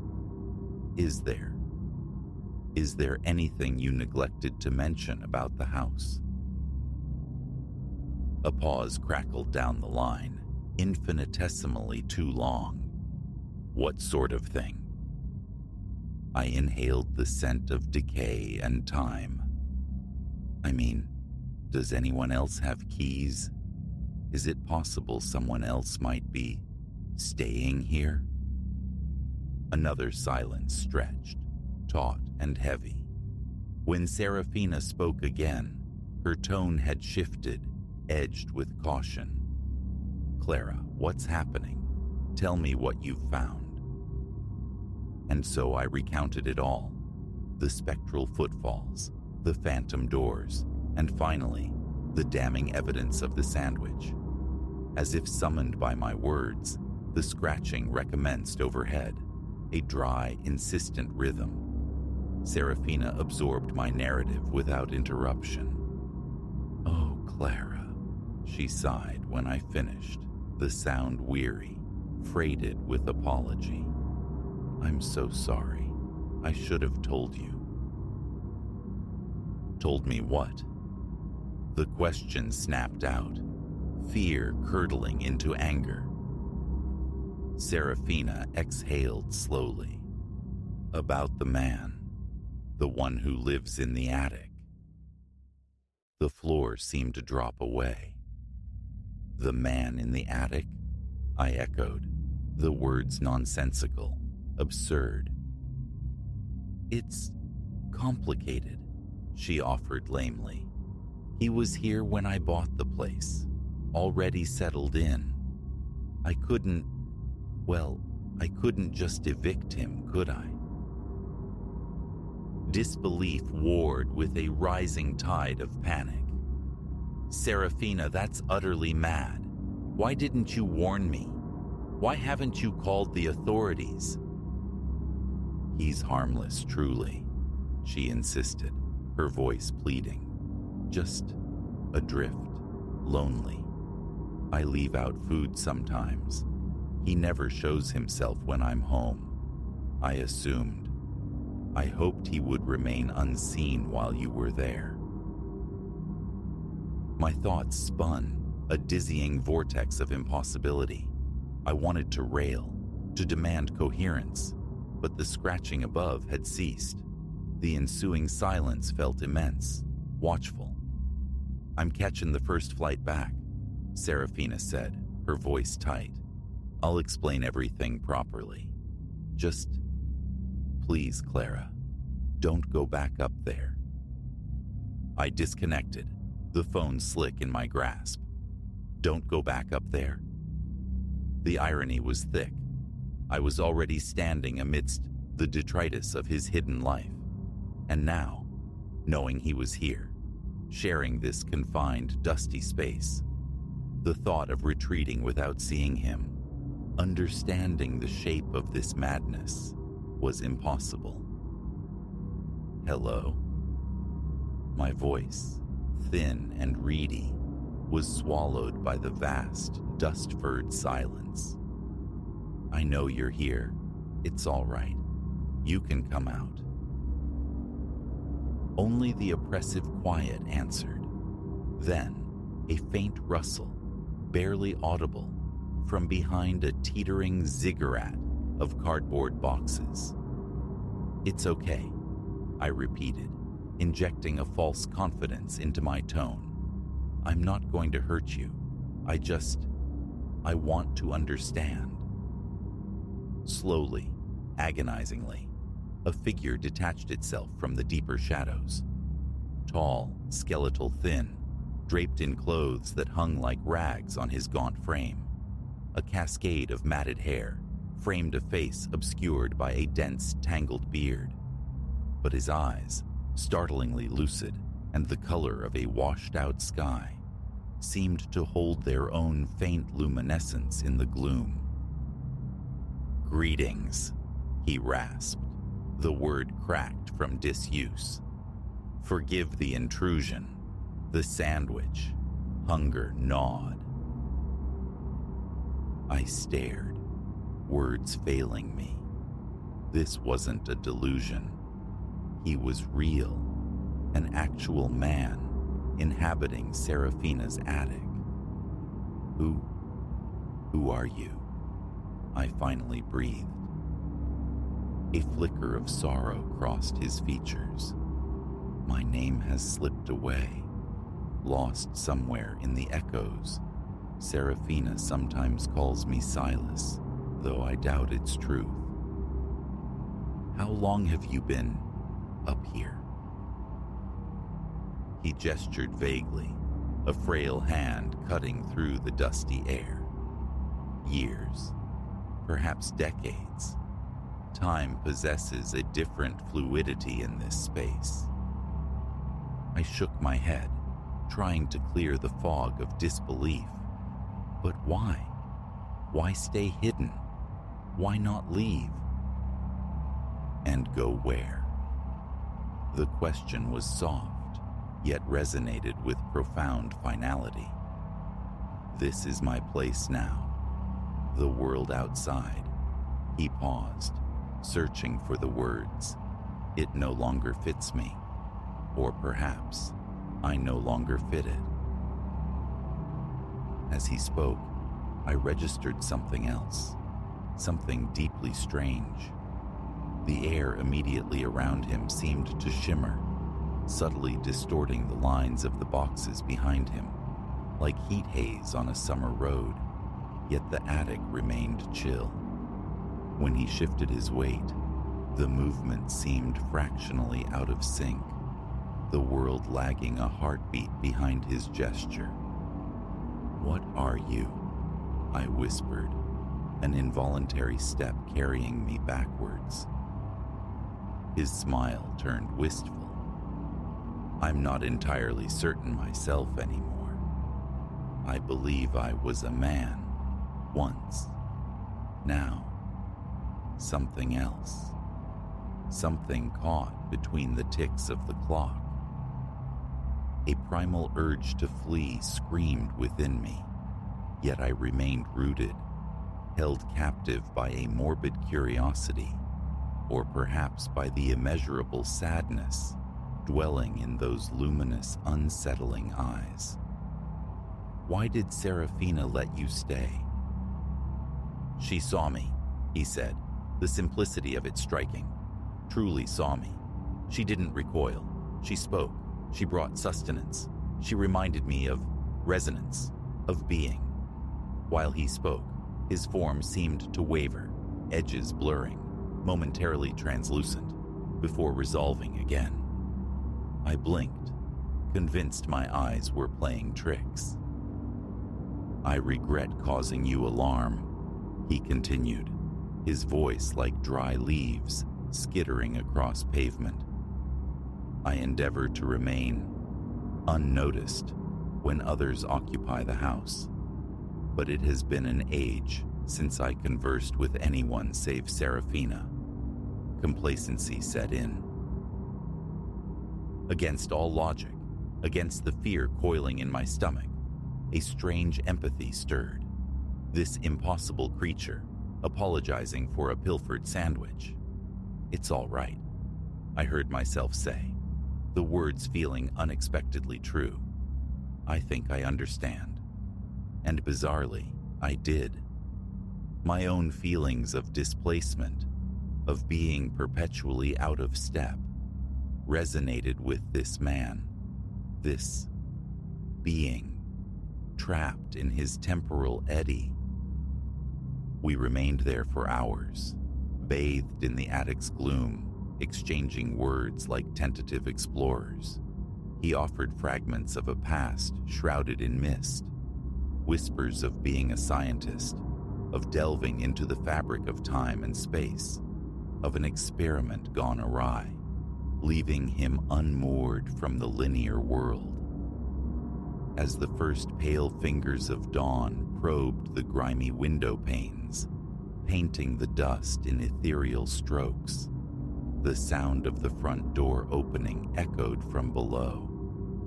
"Serafina." "You should descend," the man murmured. "Thank you for the discourse. It was welcome." I nodded, a peculiar reluctance anchoring me. "Will you be all right?" He smiled, and for an instant, the crushing weight of years seemed to lift, revealing a hint of forgotten youth. I am always all right. That perhaps is the crux of the predicament. Descending the narrow stairs, my mind felt like a kaleidoscope of fractured realities. Serafina stood in the kitchen, fatigue etched onto her face, worry clouding her eyes. "Clara, I am so profoundly sorry," she began, but I raised a hand, silencing her. "It's okay, Serafina," I said softly. "I understand now." Her eyes widened slightly. "You do?" I nodded, thinking of the man upstairs, adrift in his lonely eternity. I spoke with him. He's not what I imagined. A measure of relief softened Serafina's expression. No, he isn't. Are you all right with it all? I realize it's extraordinary. I considered the man called Silas, caught between worlds, sustained by small kindnesses. I thought of the unexpected thread of connection I'd felt in that dusty, forgotten space. Yes, I said, the word settling into place. I believe I am. In the time that followed, I found myself drawn back to Serafina's house with increasing frequency, sometimes bearing small offerings of food, sometimes just to sit in the quiet threshold of the attic stairs and converse with the man who had misplaced his name. With each visit, another shard of his fragmented existence would glint into view, another glimpse into the strange, attenuated reality he inhabited. And with each departure, I carried away a sharper appreciation for the improbable bridges we build, the connections forged in the unlikeliest of circumstances. The man in the attic remained an enigma, a living paradox, yet he became a quiet testament to the vast, unseen strata of the world. He was a reminder that reality is perhaps more porous, more mysterious than we dared to conceive. And Serafina's house? It ceased to be merely a house. It transformed into something more akin to a sanctuary, a peculiar haven where the impossible breathed, and where profound loneliness could be held at bay by the simple, persistent grace of acceptance. The scratching from above? No longer a sound of fear, but the quiet pulse of the house's secret, extraordinary heart. A gentle assurance that perhaps none of us are ever truly alone.